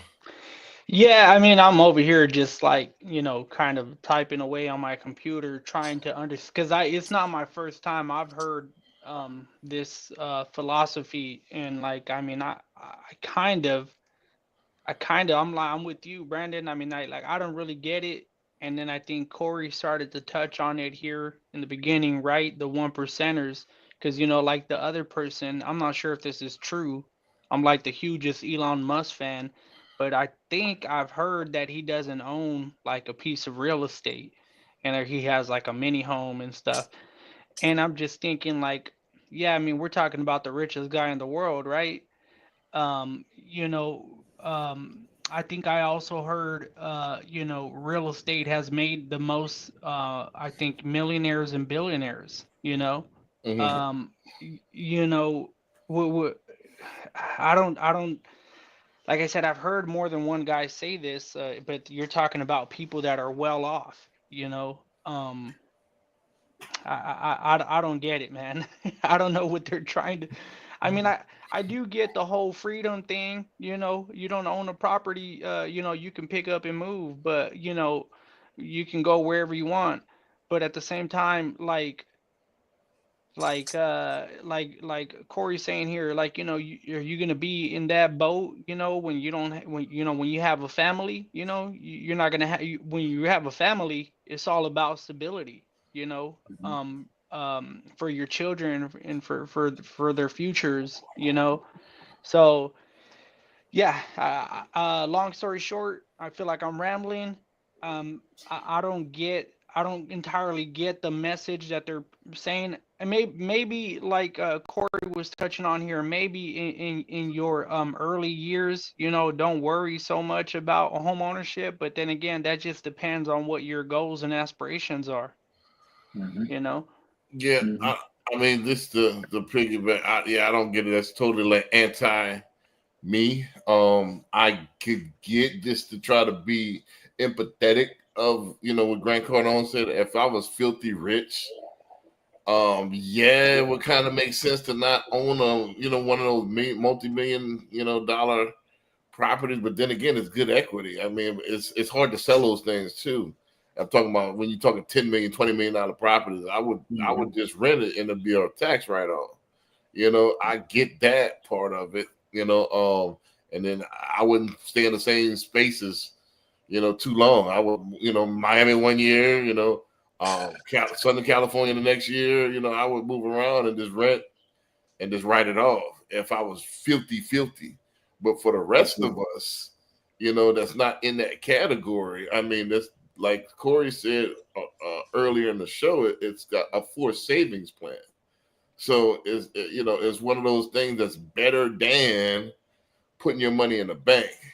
Because that's all the bank's doing anyway, is taking your money and investing in other stuff and investing in real estate and flipping it. So why not do it for yourself? So it just doesn't make sense if you're on the come up. If you're already there, yeah, I could see some of it, but I can't see all of it. I can't see not owning anything just for the sake of not owning anything.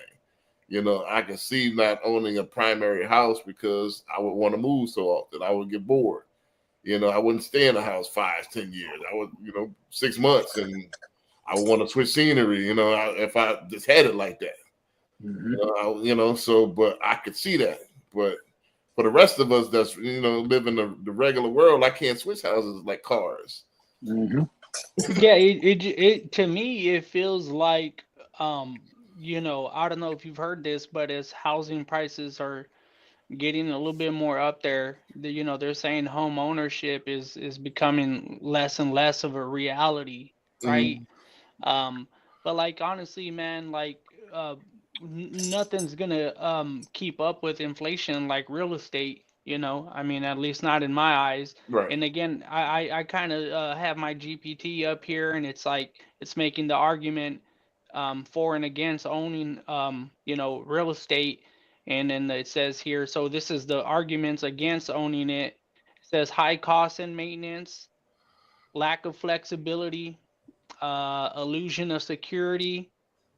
It's saying here that priorities are changing with generations. Like the younger generations is more about experiences and flexibility. And then it's saying, alternative lifestyles for those embracing minimalism, shared communities, owning a home might feel counterproductive. So, I mean, but again, to me, this just don't make sense still because the people that are preaching this are not this younger generation. They're these well off, um, wealthy one percenters. And then the arguments for home ownership here, right? Building equity, long-term stability, potential appreciation, personalization and control, and then a hedge against inflation, right? Just all the points I just made.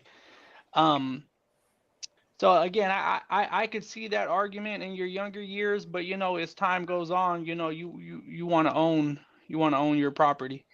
Yeah, I mean, maybe we may see something I don't see. I hadn't got to the as far as Elon Musk or the guy that owns Telegram or Grant Cardone type money to kind of see that. Like I don't see it right now. I don't see what they see. So maybe I'm not there yet. When my view not high enough yet. But as far as where I'm at right now, I can't see it because there's just so many other advantages on the other side of ownership. Well, I mean, when you're buying these, $50 billion homes, and then you got to pay, an entire community, to maintain it for you. Right. You know what I'm saying? Right. You got $150,000 worth of taxes every year. That's just what you know what I'm saying, and you I got to get that. pay. I get that. I would never do that anyway. I'm not a mansion type dude. I wouldn't. Yeah. At that point, it would make sense. I would be a condo dude, and I would pay if I was filthy. I'd pay the $10,000 of rent a month. To rent it for 6 months. Already furnished, and hey, I'm in Atlanta this month. Well, I think you got these people that they're wealthy for a reason and they have a lot of foresight, and so like I'm pretty sure I don't know if he partnered or invested in it. I would have to do research, but I'm pretty sure Elon Musk invested in this company that they do the mini homes. And they can pretty much you could buy it online and they'll transport it to you, and you could pretty much is like a pop-up home on site, I think. Right. And I think his star base, right, in Texas, where they launched the rockets at, I think he has like a mini home on site. But to me, that just all sounds like promotion for his company, you know. Right. I'm pretty Mhm. sure a mini Absolutely. home ain't gonna do good for me. I'm not. I ain't no mini home type of dude. I need. You know what I mean? So, but I get what he said. I like the fact that they're doing these scaled down homes for like retirees. I think that's going to be a good investment. Like, Absolutely. yeah, I think that. But Absolutely. I got about 4 or 5 motivation. These are shorter ones, so let's get into these real quick. All right.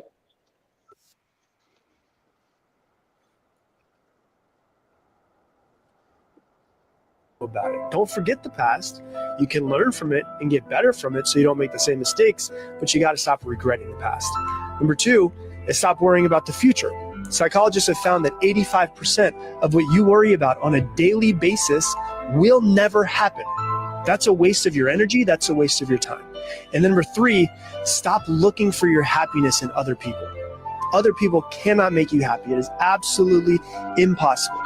Happiness is 100% an inside job. There's basically 3 things that you should stop doing immediately if you want to be happier. Number 1, you have to stop regretting the past. There's nothing you can do about it. Don't forget the past. You can learn from it and get better from it so you don't make the same mistakes, but you got to stop regretting the past. Number 2 is stop worrying about the future.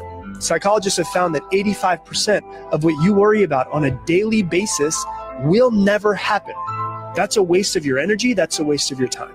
And number 3, stop looking for your happiness in other people. Other people cannot make you happy. It is absolutely impossible.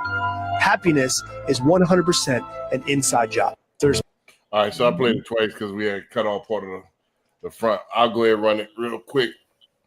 Yeah, I mean, happiness is emotion. I stick to that. I mean, let's conform happiness to having clean and a good bill of mental health, and staying focused on what you want to do on your purpose. So look, I'm going to transmute that particular happiness into that. So yeah, trying to beat yourself up about the past and worrying about the future is the top 2. Because a lot of people, I always say this, you could wonder, but wonder about the future, it couldn't turn into worrying. So wondering is cool, worrying is bad, because worrying is a form of meditation. If you repeat this over and over, you're pretty much going to make it happen, because you're programming your subconscious mind. So there's only the future and the past is both that is in your head. You know, because most of the time, nobody remembers all the little details and nuances that you do. You know, a lot of people got their own lives and stuff like that. So a lot of people going on, and they got their own versions of what happened in the past. So you can't change that. So, you know, there's nothing you can do about it. So besides learn from it. The future is all what you make it. Like, you know, you got to do the best that you can do, be prepared, and then you got to experience it. However you experience it, you're gonna learn from it. So you're gonna win or you're gonna learn. There is no loss. You know, you're still alive, right? So that you ain't lost. You know, you learn. You know, and then the last thing he said was cool, and I had to learn this stuff as well, is trying to get happiness through other people. You know, you know, or trying to what's the good word for it? Putting your faith in other people, because you will every time. Anything that's created in this particular world is flawed. It just is. You know, there's flaws in every person. If you're looking for, you know, unless you're talking, the only thing that's perfect is a higher power. So, you know what I mean? So, and that's by design, because if you're looking at perfection in a person, you're going to get let down every time. Every time, not 9 times out of 9, 10 times out of 10. So, and that's to teach you a lesson that you only can depend on one thing, and you know, and it's not in this particular realm. It's the higher power. That's the only thing you can depend on. That's the lesson in this. You know, so if you try to depend on a person or trying to depend on something outside of yourself and your relationship that you have with the Most High, you're gonna get let down. So you got to stop that, and focus on yourself and get a relationship with your supreme being, and that's the only thing you can do. You can't look outside of yourself. You can't fix anybody. You can't depend on anybody. Even when a plane's going down, they say put your mask on first before you try to help somebody else. Period. And I'll go ahead and yield the floor. So to add to that, you know what I'm saying, I think the biggest thing is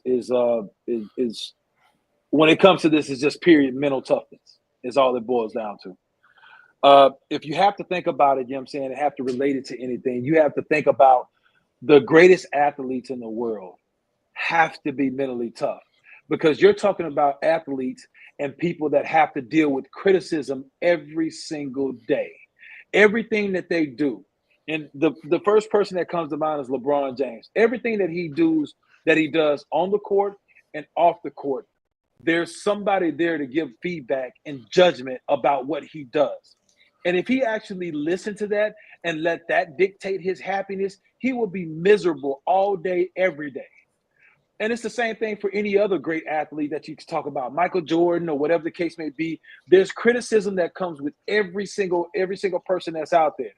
If you're depending on outside influence to keep you happy, you're never going to be happy.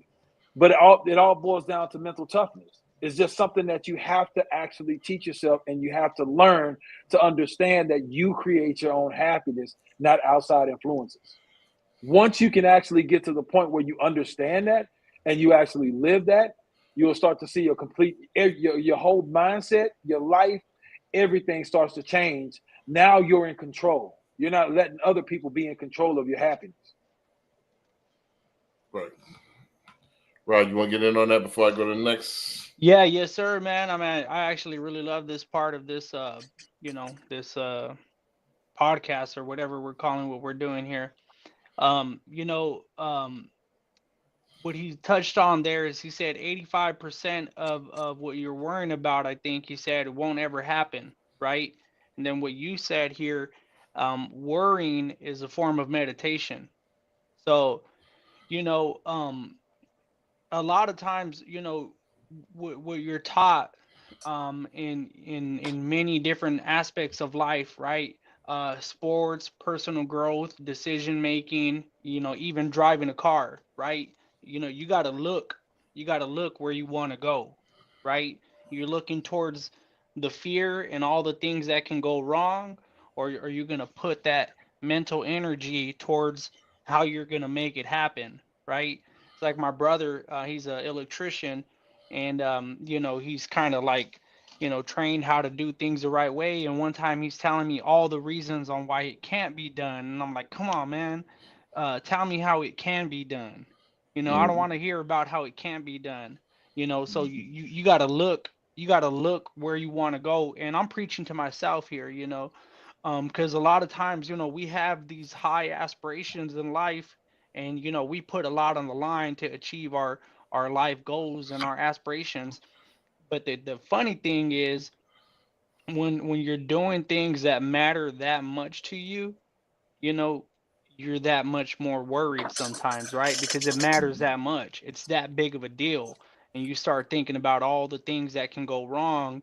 And then guess what? You're being conquered by fear. Now you're looking in the direction of fear and all the things that can go wrong.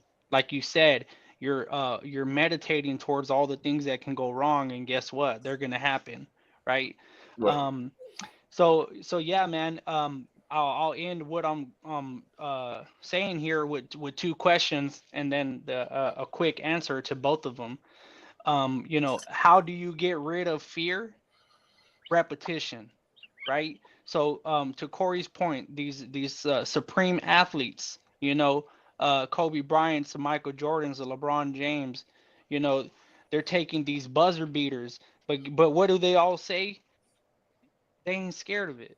Why? Because they've done it 1,000, a million times before. They already did the work. They already put in the reps so many times before. the funny thing is that these reps, you don't always have to take them in the physical form, right? You could take them mentally, mental reps. Again, to your point, Brandon, meditation, right? Repetition. Um, the other thing is too that I'm learning in this phase of my life is, how we got this how many times have you told yourself, oh, tomorrow morning I'm gonna wake up 5 a.m. in the morning, and outwardly you're saying that with the most confidence, but deep down inside you might already know you're lying, right? The subconscious. The point there is that the subconscious mind is more powerful than the conscious mind, right? And so the subconscious mind is your autopilot, and 90% of what you do on a daily basis is the subconscious mind. So again, final question here. How do you retrain the subconscious mind? Same answer. Reps, repetition. For those of us, for who are spiritual or religious and whatnot, that's why prayer is such a big deal, because you're praying towards the outcomes that you want, and you're doing this work on the subconscious mind, or you're going to church every Sunday, you're getting that positive energy, and guess what? They're working on your subconscious mind. So yeah, man, you got to conquer your fear by doing repetition towards your desired outcomes, and you got to retrain your subconscious mind by doing repetitions to your desired outcome. Right. This to kind of show you a pragmatic, practical approach to where your subconscious mind controls everything.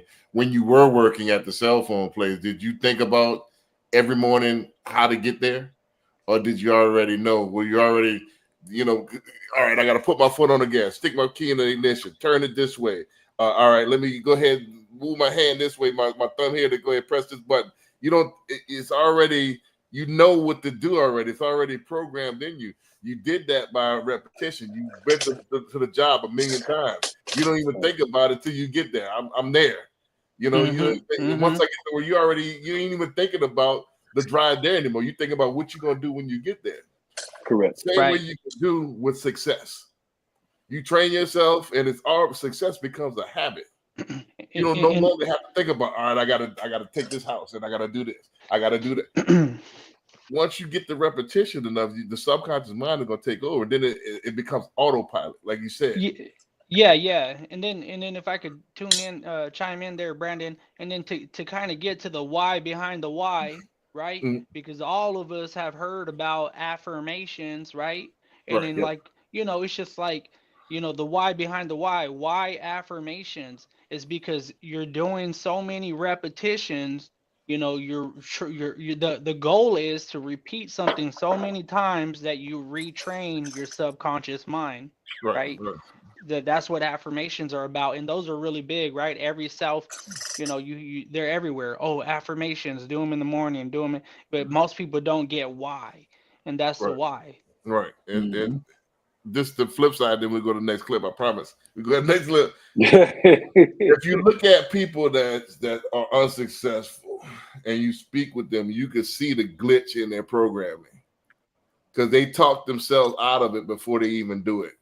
You can see the excuses. You can hear the pessimistic view off top. So if you don't believe in yourself, you can't sell yourself. How you gonna sell me anything? You don't even believe it. So off top, you already defeated yourself. You're defeated. Most I could, because my back and all this and this and that, and is one excuse after another. You have sold yourself into failure. You have sold yourself into loserdom. You know what I'm saying? So you did it to yourself, and it's a glitch. Think about it. If your iOS system, your programming is programmed to fail, how can you manifest? How can you bring about success when your programming is failure?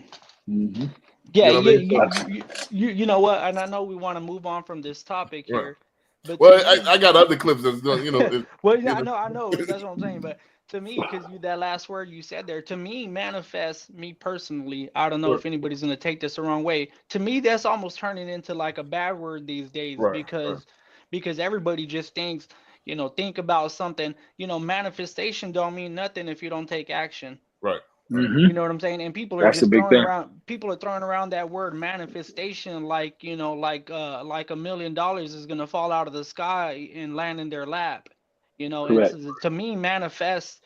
I almost don't even want to hear it anymore because they don't mean nothing if you don't take action. Right. Well, yeah, they made it a bad word because some people abused it. They want to use the word manifest into thinking, all right, I'm Spud Webb size, but I'm gonna play center. Right. Nah, the pragmatic approach. I'm Spud Webb size. I'm short for the NBA, but I'm gonna get my hops up. I'm gonna get my speed up. I'm gonna get my dribble game up, and then possibly I can get into the NBA. I might not play center, but I can play point guard. It's Right. a pragmatic approach to what's there. It's not something that you could do the impossible, make the impossible. How you going to become rich and you don't have high earning skills? Right. Yeah, And it ain't a bad word, but again, when right. when They you got abused to it. manifest, you got to do your part in the Right, manifestation. and you got to do it. You got to manifest things. How can you yellow and blue makes green, right? How can you make green and you only have blue? You put blue and blue together. You know what I'm saying? So it's alchemy. How can you put is mercury and something else makes something else, and you don't have the ingredient. Right. And how you trying to make this alchemy? Right, you got to do your 2. part. You got to do your part, You and gotta then do the the part. manifestations will come true. Yes, Right. sir. So let's go to the next one because I got a couple of different ones on this note, and then we out. I always like to do my little motivational stuff at the end. You work hard, you make money, you do it for yourself. That's not life. You go out, you seek for people who need your help, you make their lives better. You become that sponge which can absorb all the negativity, and you become that person who can emit beautiful, positive vibes. And when you realize that you have changed someone's life, and because of you, this person didn't give up, that is the day when you live. You work hard. Well, that was a quick one. Oh, before we get into it, my man TJ said he missed the whole show. He just woke up. Hey, man, that's what replay for, man. Go ahead and replay that thing, man. I'll let y'all go in on that. That's a little quick one. I got a couple of more of these little motivational ones, but yeah. So I definitely think, you give to receive, right? You know what I'm saying? That's preached all the time. The more that you actually give, the more that you actually change life and truly change people's lives, not just kind of fake change people's lives just because you're trying to get a monetary gain. The more blessings seem to come back tenfold. So I 100% agree, that, when you do something, you need to bring life. You need to bring positive vibes. You need to bring that optimistic attitude versus pessimistic attitude into the universe, and the universe will return you, and bless you in the future, or, in the current. Right. I mean, it's this generation, especially Generation Z, is all about vibes. They, again, and part of me, I've been really, interviewing and really researching Gen Z just to kind of understand the generation. And this Generation Z, my daughter generation on down, they will leave $100,000 job just because the toxic work environment. They're not built like us. They different. They will take a $70,000 job that has a positive environment. It's more about the vibes than it is the actual prize. It's more about praise than pay. You know what I'm saying? So it's a different. They're big on mental health, and they're big on the overall vibe. And I'm saying that how that relates to this particular clip is that capitalism is good, but now is this generation more capitalism with a cause more than anything. You got to attach yourself to a cause, and then the money is going to come. Don't forget that this generation is the future. We're going to get older, so they're going to have children one day. So it's trending a certain way. So you just the days are gone. This to make money. You got to attach yourself to something and make somebody's life better in order, and then the money's going to come. It's purpose first, and then once you serve your purpose, the paper's going to come. It is what it is. So, you know, and that's what I always say. Like, the more people you help, the more money I make. You know, that's what I got into real estate for, is originally to actually educate people and get people to actually change the trend, as far as, instead of being consumers, start to be owners. And that's what hence the power of ownership. You know, so, but you know, you get that first, and then you do what you love, and then eventually the money gonna come.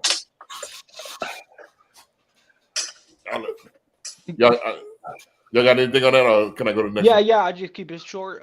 You speaking about this current generation, they ain't all wrong.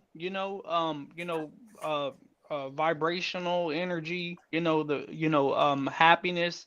You got to live for a greater purpose. But I mean, if we're thinking in terms of money, that's a key ingredient.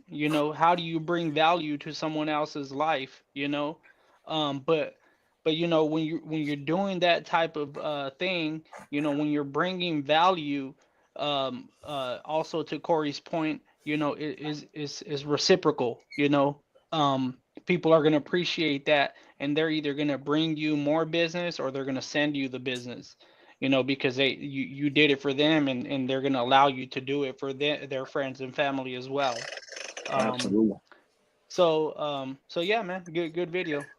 Here's the thing I'd add to that is that, you know what I'm saying, you are in control of your own energy and your own vibes, right? If you have people within your circle that you're not getting a good vibe from, you know what I'm saying, they're not there to help you. Maybe they're good friends, you know what I'm saying, but they can't go along on the journey for you to accomplish your goal. That's why, you know what I'm saying, you will hear so often that you have to get around like-minded people, because like-minded people talk the same talk that you talk. They don't speak from paralysis by analysis, right? They don't speak from that position of where, you know what I'm saying, I'm scared to do it, so I want you to be scared to do it. You need to get around people that's, hey, look, man, you know what I'm saying, I did it, you can do it, this is what you need to do, XYZ, whatever the case may be. And those are the vibes that you need to actually progress you forward. So you can hang out with your friends on the weekend, whatever the case may be, but when it comes to accomplishing your goals, you need to get around people that give those good vibes and keep you on the right track to get to your goals. Gotcha. Let's. I think I got like two more. So boom. Let's. Boom. With one life. Now that one life, you're only going to get out of it what you put into it. And never being okay with where you are, because after every level is another level, whether you realize it or not. And I always wanted to see what was past the thing that I got. I got here, but what was back there? I was never content with being here. You get one life. Boom. Again, these are a lot shorter, so we be in and out of these real quick. The one thing I'd say to that, you know what I'm saying, that speaks to me is that, you know what I'm saying, it was no better message coming from a person, you know what I'm saying, versus Kevin Hart.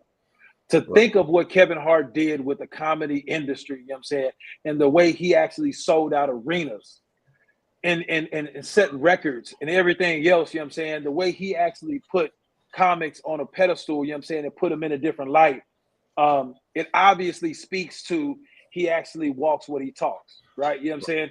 Because you run into some of these comedians, you'll hear Dave Chappelle just says, Dave Chappelle like an intimate crowd. He likes a smaller crowd. He don't like to be in full arenas and that type of thing because that's his mindset. That's just where he wanted to go. But when you talk about Kevin Hart that took some terrible movies like Soul Plane, and then, you know what I'm saying, flip that into millions of dollars from comedy specials, and then extra movies and everything else.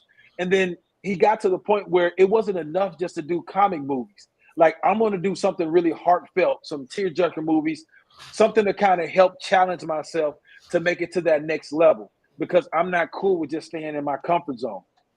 So I completely love that actual message, and it couldn't have came from a better person, because you can't be content about where you are right now. Okay, you set a milestone, you accomplished that milestone. Okay, well, what are we doing next? We're not going to be comfortable now that we accomplished that. What's the next milestone? What's the next goal that we're going to set for each other? And we're going to continue to truck forward, continue to be a pioneer in the industry, whatever industry that you're in, continue to do stuff. And then as you get as you get to that successful level, then you can bring people along. Then that goes back to the previous point where we're talking about where you're changing people's lives. You come to the point where you bless yourself enough where now you can bless other people's lives, because now you can bring them along for the ride, which is what Kevin Hart did. So I absolutely love that message. Right. Well, that's the name of my life. Like, I'm never content. I'm always trying to do more. I always think I got more to give, and I'm sticking to my guns. I said this, you jumped on me a few podcasts ago, but I think happiness is just an emotion. I think there is no place that you arrive to happy. It's just temporary. It's just the emotion. It's a byproduct of your accomplishment. So it's not a place that I can arrive and I'm permanently there. So it's not a destination. It's like, all right, I did this, and I it put a smile on my daughter's face, so that makes me happy. But that's not permanent. I have to do it again, and I got to do it again, and I got to do it again. So put purpose first, and not the fact of being happy, because it's almost like if you do that, you shooting at a target that's going to be diminishing. Like almost like the Mario back in the days when you land on a particular thing, not only is it moving, but it disappears. The little piece of land, it disappears, it reappears. So you got to kind of time it and then jump and then use that to propel. That's what it's like. So it's not something that you can sit there and then stand and I'm here, I'm happy. That's not how it goes. So with that being said, to push myself to greater heights, I always looked at it like I got one life. However, nobody else going to push me besides me. So I got to always not be content. And so happiness is not an option. I don't want to be, all right, I'm here and I'm comfortable and that's it. Because when you do that, now you're dying. If you're not growing, you're dying. So I always wanted to grow mentally, do better, outdo myself, and keep going. And that's just me. I'll go ahead and what you want to go in on that, Rod, and then I'll read the comment. Yeah. So try to keep it short and simple here. People like Kevin Hart, I think the message that he's trying to send there is, people like him are the epitome of work ethic. You know what I'm saying? Like that guy, like you could tell, he's him and The Rock, right? I mean, those guys, like, they're just, man, they're animals, right? They're always on the go. They're always, and it's tough because I'm you guys, we're probably all fans of Cat Williams too, but like, they throw a lot of shade in his direction, Kevin Hart, and you try to decipher, there's a lot of stuff going on in the Hollywood right now, and you're trying to figure out who's telling the truth and who's not. And I'm like, man, I hear what you're saying, Cat Williams, but like, also I can see all the hard work that this guy puts in, and it can't be no mistake on why he got there, right? And that seems to be the message that he's sending. Is you got one life, make the most of it, right? Um, the other thing is, I like how you started talking about happiness there, Brandon, because you brought up a great point, something that I was just learning about, where it says happiness, rather than being something to pursue, is often seen as a byproduct, right? It's a byproduct of living meaningful and authentic life, right? And then the other thing says here, the pursuit of happiness as an end itself can sometimes lead to frustration because it's fleeting, right? Happiness is fleeting. It's always getting away from you, and often tied to external circumstances. So, to your point, right? If you're always in the pursuit of happiness in itself, it's that red dot, like the cat, right? Kind of like, to give you Right. another You're example, yeah. you're chasing that red laser dot, and so rather than looking at it as something to pursue, you live a meaningful, authentic life, and then happiness will come to you, right? That's a better way of looking at it, right? You allow happiness to come to you rather than pursuing it. And I think, and to add one thing before we go to that comment, one thing that comes to mind, what Rod talk about, you know what I'm saying, The Rock and Kevin Hart. And the one thing that comes to mind is that, you know what I'm saying, when we talk about getting around like-minded people to help you excel, you know, there's no interview or anything like that, but I do believe that Kevin Hart and his energy helped The Rock excel from the standpoint of The Rock was always just a movie star. He wanted to be one of the biggest movie stars, which eventually he got to. But then The Rock and Kevin Hart started doing movies together. So then after they started doing movies together, they became extremely close, almost like best friends, if you will. And then next thing you know, The Rock started to diversify himself to actually create a brand with Under Armour. The brand. Now he purchased XFL. You know what I'm saying? Now he's with the WWE. He got ownership in the WWE. So then now he's building these different companies and these different assets that he's putting in his portfolio. He's no longer just focused on being a movie star any longer. I'm focused on being a brand, and I'm focused on building my brand. And I strongly believe that Kevin Hart was a big influence in that, and having that conversation like, man, you just can't be a movie star. You have to get, like, you're popular enough to get other things going for you so you can have different checks coming in from all kinds of places. And now The Rock is, you know what I'm saying, just expanding. He's constantly getting on TV talking about new business ventures that he's jumping into. Those are just a few of them. But you know what I'm saying, I do believe if you get around like-minded people that push you to that uncomfortable zone, to that zone where, you know what I'm saying, you feel like, damn, he's doing this. Man, he's telling me I can do X, Y, Z. I need to go do that. And then you just gotta have the willpower to pull the trigger and take action. Gotcha. So Anthony said, when you guys told me to get a job and grind, is there a specific job to get? What are the best steps to becoming an intern and then progress from there to a real estate agent, etc.? I would say get a job somewhere in sales.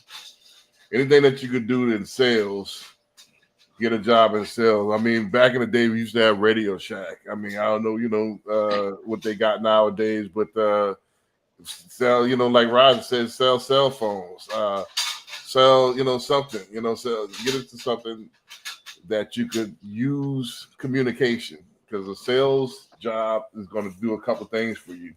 It's going to get you used to talking to people face to face, looking them in the eye. Get your social IQ up, get you used to people and talking to people, and that's going to go a long way. Then it's going to get get you used to reading body language and different things like that. So anything in sales, I would say get that, and where you can make some money. Then as far as becoming an intern, I would look up in your area. I don't know what area you are in, but you could go to the whatever website that y'all have. We have HAR in Houston, but you could go to Zillow or see who's selling the most, who's the biggest name that you see all over the billboards, and I would want to work for them. Always join the winning team. Be around winners, because winning is usually a habit. It's an environment. I was at UW. We were at UWM last week. They're winners. That guy Mantine that used to play with the CEO, Matt Ishbia, he got drafted number 14. I think he got drafted by the Cavs. Who did he say he got drafted by? Yeah, I don't know who he got drafted by, but yeah, he did 6 seasons in the NBA. Yeah, he played 6 seasons, and he said that he knows what winning tastes like, smell like, feel like. And when he got to UWM, it's like, yeah, man, sign me up because y'all winners. It's like, and it's an attitude, so get to an environment that's a winner. And then, hey, just tell them, like, hey, look, I want to intern. I want to volunteer my time, a couple hours a week, and get y'all coffee, whatever I need to do. And I want to learn what y'all do. I want to, be at your hip pocket, and I want to learn. Mm-hmm. And then they will find a spot for you. I'm pretty sure they'll find, they're not going to turn down too many interns, So find somebody, and then from there, get, there's a software called Aceable Agents that you can, for like $300, get your real estate license in your state, so you can be doing that in the meantime. You can do it on your phone, take the test and you become an agent. Even if you want to, your next question is said, also, is college a help with getting into it, or is something to stay away from? I mean, it just depends on what you want to do. My thing is, if you're in STEM, science, technology, engineering, and math, and you want to do some high skill stuff, you know, be a lawyer, doctor, yeah, go to college. But if you want to be in sales or you want to be something that's, you know, with a trade, work with your hands, blue collar, I would say intern and actually work for apprentice under somebody. Yeah, because that same 4 years you did in college, you could have did it as mentor and under somebody else, you know. Right. And without the college debt. So it Right. just depends on, if you're 17 now, game plan on where you want to see yourself in 4 years, 5 years. And if college fits into that game plan, then do it. If it doesn't, then don't. Don't force your way to college. A lot of people want to go to college to party for 4 years. I just want the experience. I just want to join the frat. I just want to go to the frat party. I want to see how it is. You can do that. Just go to the college, you know, visit your friends. Go to the parties with your friends. You don't have to enroll. You know, you still getting the parties. You know what I mean? So I don't see why you got to go into debt to get into the parties. I don't get it. You know, you still just go to your parties with your friends. You know, so I don't get that part. But it just depends on your game plan. There's no cookie cutter answer for everything. It depends on you. So I would have a plan. Yeah, 1 second. I would have a plan, and if it fits into the plan, go ahead and run it. But yeah, go ahead.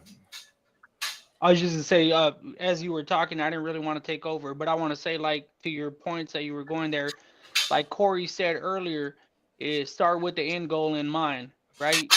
And then that'll give you your answers, you know. So like, you know, make that 5-year plan, and you'll determine whether college is necessary for you. Yeah, that's pretty much where I wanted to go with that. So here we go, Ant. You know what I'm saying? Here's my 2 cents on it. There's too many questions, you know what I'm saying, to actually tell you exactly what you need to do right now. My biggest thing is figure out what you absolutely love to do and what your interest is and approach that way. Real estate is always going to be there, you know what I'm saying? You can be able to invest in real estate, work in another job. If you want to be in restaurants, you know what I'm saying, go work in a restaurant or whatever the case may be. Oil and gas, if you want to be in oil and gas, go do that, or whatever the case may be. Whatever your interest is, approach that first. And then here's the thing is that I would say, you know what I'm saying, if you eventually want to get into real estate and you say, hey, look, real estate is my passion, that's exactly where I want to go. No, that's the same question. Okay, so if you're saying, you know what I'm saying, real estate is absolutely where you want to go, then my thing is in order to get in, while you're working on getting your license, go to a real estate office and ask them, hey, look, do y'all need a front desk clerk to help you guys out? Do you guys need a video guy to help you out? Does the actual lead of that office need an assistant to help them out? And then here's the other thing. You can look up the top 5, 10 real estate teams that's in your area. I would approach the team lead and say, hey, I'm very interested in going into real estate. Is there anything that I can do for you just to actually gain the knowledge? You could be an inside sales agent. You could be the person that's pushing the paperwork or whatever the case may be. The things that's going to actually help you is not only just experience, but to the structure that you get from being a part of that team. How did they structure their team? How are they doing deals?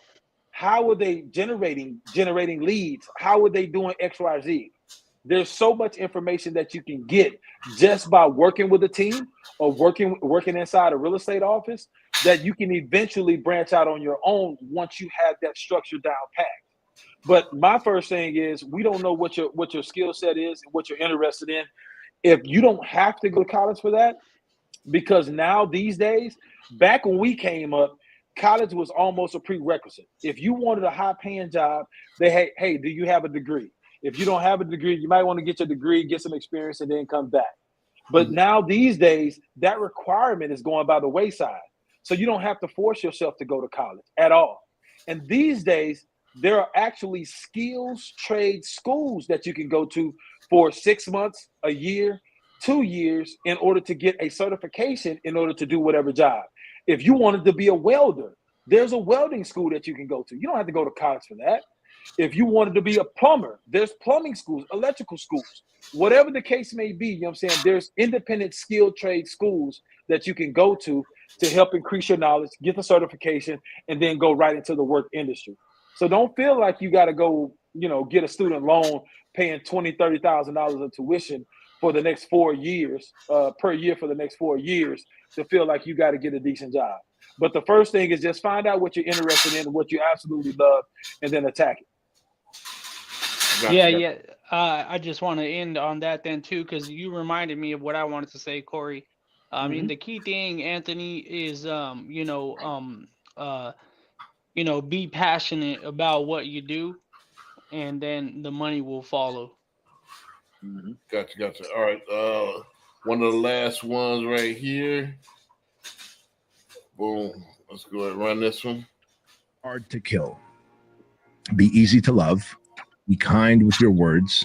Be generous with your time. Be ready to strike. Be controlled with your temper. Be open to growth. Be willing to heal. Be protective of your reputation. Be respectful of all. Be ready with a plan for violence. Fellas, masculinity is a gift from God, and it's to be shared with humanity. Never dim your light. Be hard to kill. Be easy to love. Be kind with your words. Be generous with your time.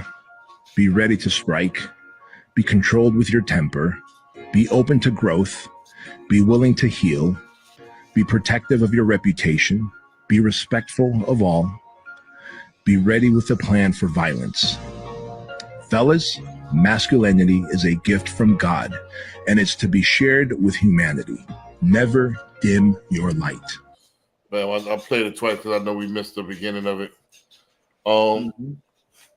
Yeah, I'll go let y'all chime in on it, and then I'll go in at the end. Masculinity is the big thing, you know what I'm saying, in order to kind of approach it from a man standpoint, not necessarily from a female standpoint, from a man standpoint. The one thing I don't know about, you know what I'm saying, is be prepared for violence. I mean, you know what I'm saying, what are we really talking about? You know what I'm saying? You want to run up in an office with a baseball bat, go to work? Like, you know what I'm saying? I don't know about that, you know what I'm saying? You have to get more context on what he meant by that. But I definitely think, you know what I'm saying, it's the energy that you have to have. But that just goes back to what we talked about, is just the mindset and the vibe that you give yourself. If you attack it, then you know what I'm saying, you're more than likely to take action and something is liable to happen. If you take it from a passive standpoint and you don't go after your goals, you're not likely to achieve it. So you know what I'm saying, you're going to always sit there and talk yourself out of taking action and out of progressing in life. So at the end of the day, you know what I'm saying, you have to kind of let your nuts hang, and then you just got to move forward. As if you know what I'm saying, like it's entitled. You're entitled to it. Like, you know what I'm saying, I want this, so I'm going to go get it. Well, yeah, go ahead, Ryan. I'll go ahead last. All right. Well, look, man, I think I'm kind of freestyling here, and kind of like, but I think I'm gonna make sense, and you guys will let me know if I don't. But I've always said, like, in sales, it's about what the person on the other end is looking for. Is they're looking for confidence, right? They're looking for, like, for you. They kind of want to do it, but they're looking for you to make them, to kind of put those doubts to the side and make them confident in their choice, right? That's who they want to follow. And then, in terms of masculinity, and this is where I think I'm freestyling, I feel like I'm putting some pieces to the puzzle together. Masculinity is confidence, right? Where the man is the head of the household, or you got the masculine leader of the troops and whatnot. Those people that are following this masculine individual, they want to be confident in their leader. So I think I'm kind of making masculinity synonymous with confidence. I mean, what are your guys' thoughts? Well, masculinity is intention. It's logic. It's all about the intent. It's about the. Don't forget that. And feminism is. Femininity is submission, is yielding. So it's the yin and the yang. So, and don't forget that it has nothing to do with gender. It's all about energies.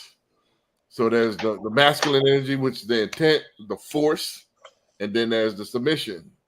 So it's the dance. It's going back and forth. You got to be balanced in order to be take yourself to the next level. It's two hemispheres of the brain.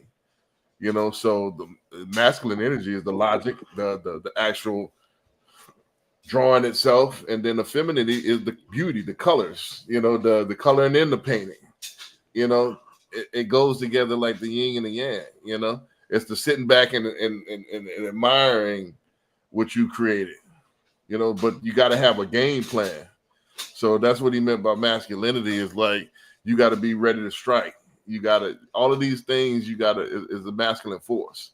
You know, what I think he meant by violence is that, you know, you got to be able to defend. Like, don't forget that you're the protector of the family, you know. So if it's a cold world out here, like if you're not athletic enough, I wanted to find this clip so bad. It was funny, but at the same time it was sad. This old school dude that looked probably not too much older. He probably was in his 50s, but this young boy took him. You know, it looked like he was 19 or something like that, 18. But the young boy, I don't know if there was organ in a casino or whatever.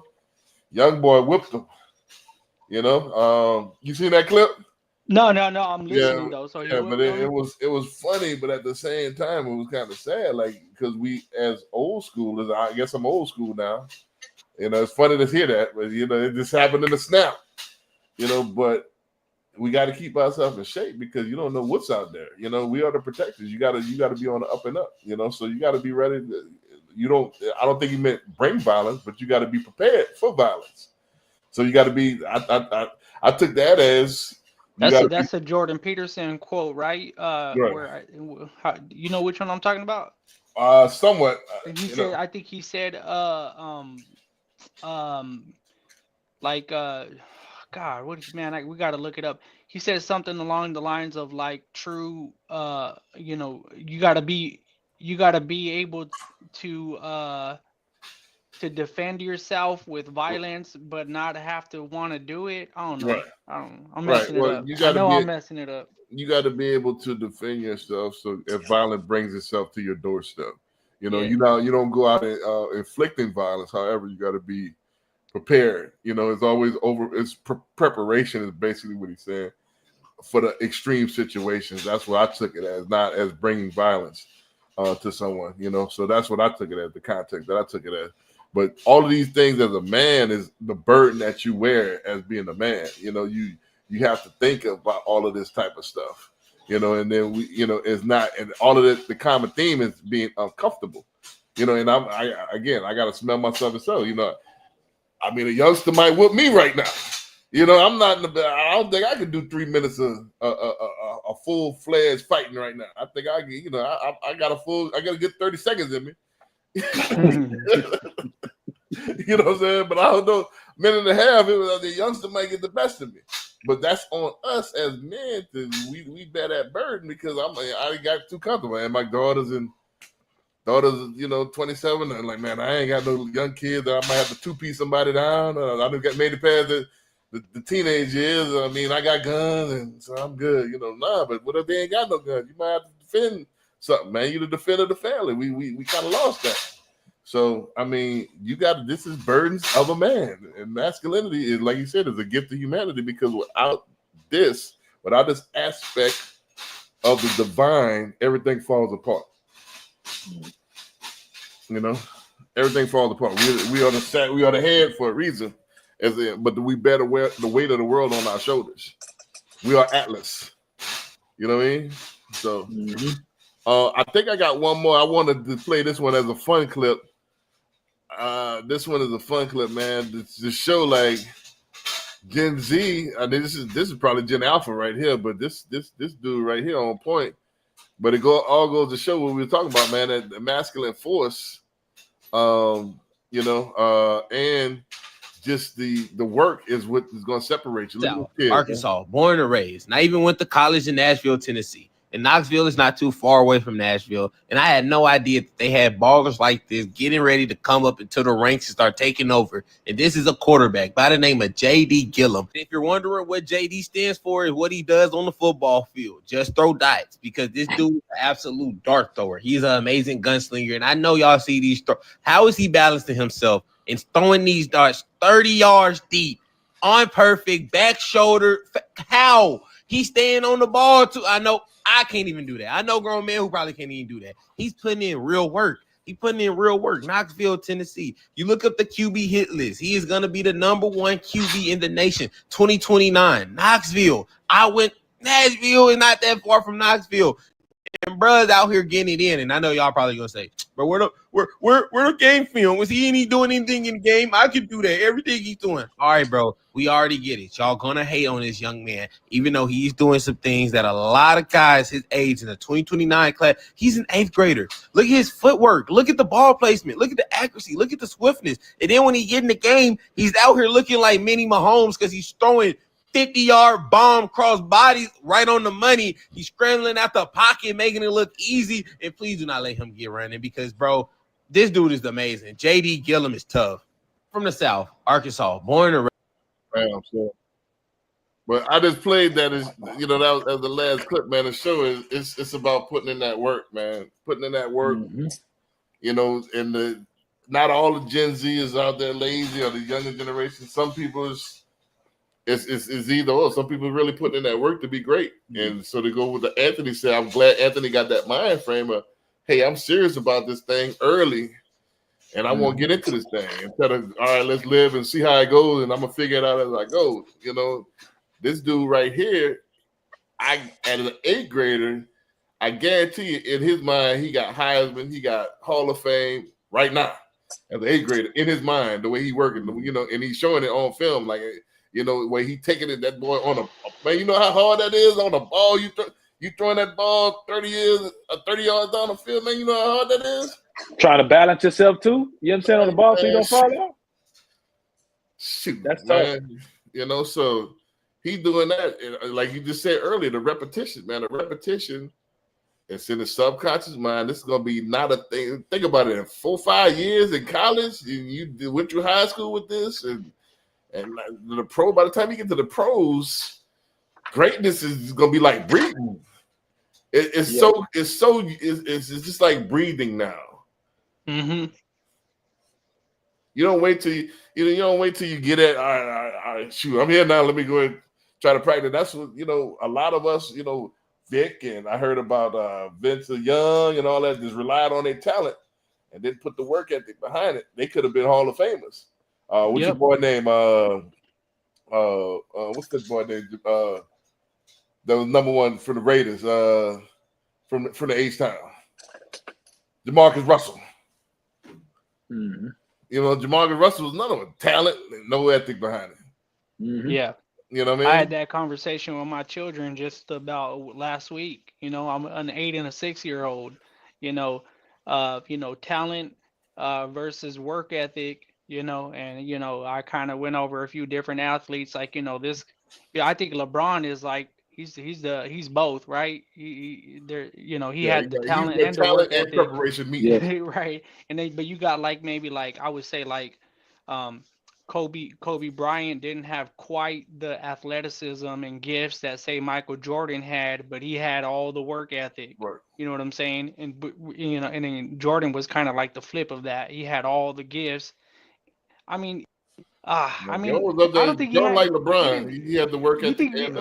But Jordan was partying and drinking. I don't know. But he was competitive to the maximum, though. He had 100% competitiveness. But I wonder. Jordan's just special, man. That's Jordan. Right. Yeah. But most people don't take advantage of both. You got that special once in a generation person that'll take care of both, that have the talent and will prepare. I give you example like Johnny Football, Johnny Manziel. So he got all the talent You know, just ain't taking serious. Mike Vick, I mean, he got serious later on in his career after he learned a couple of things, but he said was it Vick or was it Jamarcus Russell? They said they give him blank DVDs, and he'd be like, "Yeah, I checked it out." You know, and that was on. Man, I don't know which one of them did that. That's funny though. I think it was Vic. It was like his coordinator giving blank DVDs to see if he watched. Just to test them. Oh just to man, test them. Like, yeah, I checked it out. Yeah, it was good, coach. You know, he's not on that. You know, so that's crazy. I mean, I heard Vince Young could hardly read. I heard Vince Young they couldn't even read the playbook. You know, like, man, how you made it this far? You can't even read. You know what I'm saying? Mm-hmm. Iverson, all talent and not so much work. Right. Yeah. But yeah. I mean, but there are. I guarantee he's going to be up there just the way he's working right now. Just like one of my favorite players from my team, Alvin Kamara, man. He got a mean workout. You know, he Drew Brees was, you know, Brady. All of these guys are great. They in it. You know, mental reps, like you said earlier, is mental repetition as well as physical repetition. So just doing it, and doing it, and seeing the positive outcome makes you retrain the subconscious mind, and it becomes like breathing. It becomes natural. It becomes that's what I do. I win. That's what I do. You know. So I'll go ahead and yield the floor. I'm gonna just say as we're checking out here, thank you for inviting me to this podcast, Brandon. Just speaking with you guys and kind of like, you know, all of us sharing information here. This is all mental reps for me. So thank you for welcoming me to this. Right. We're gonna go ahead and wrap it up, man. I mean, I appreciate you coming out. Like I said, we do this every Tuesday, you know, at 8:00 ish. You know what I'm saying? And then, you know, we'll go from there, man. So last thoughts, Corey, before we wrap out of here. Nah. Whether you think you can or you can't, you know what I'm saying? You're right. Right. With that being said, sir. man. What is that, Ford? I think that's Henry Ford. Right. With that being said, man, we're gonna see y'all next week. All right. Yes, sir.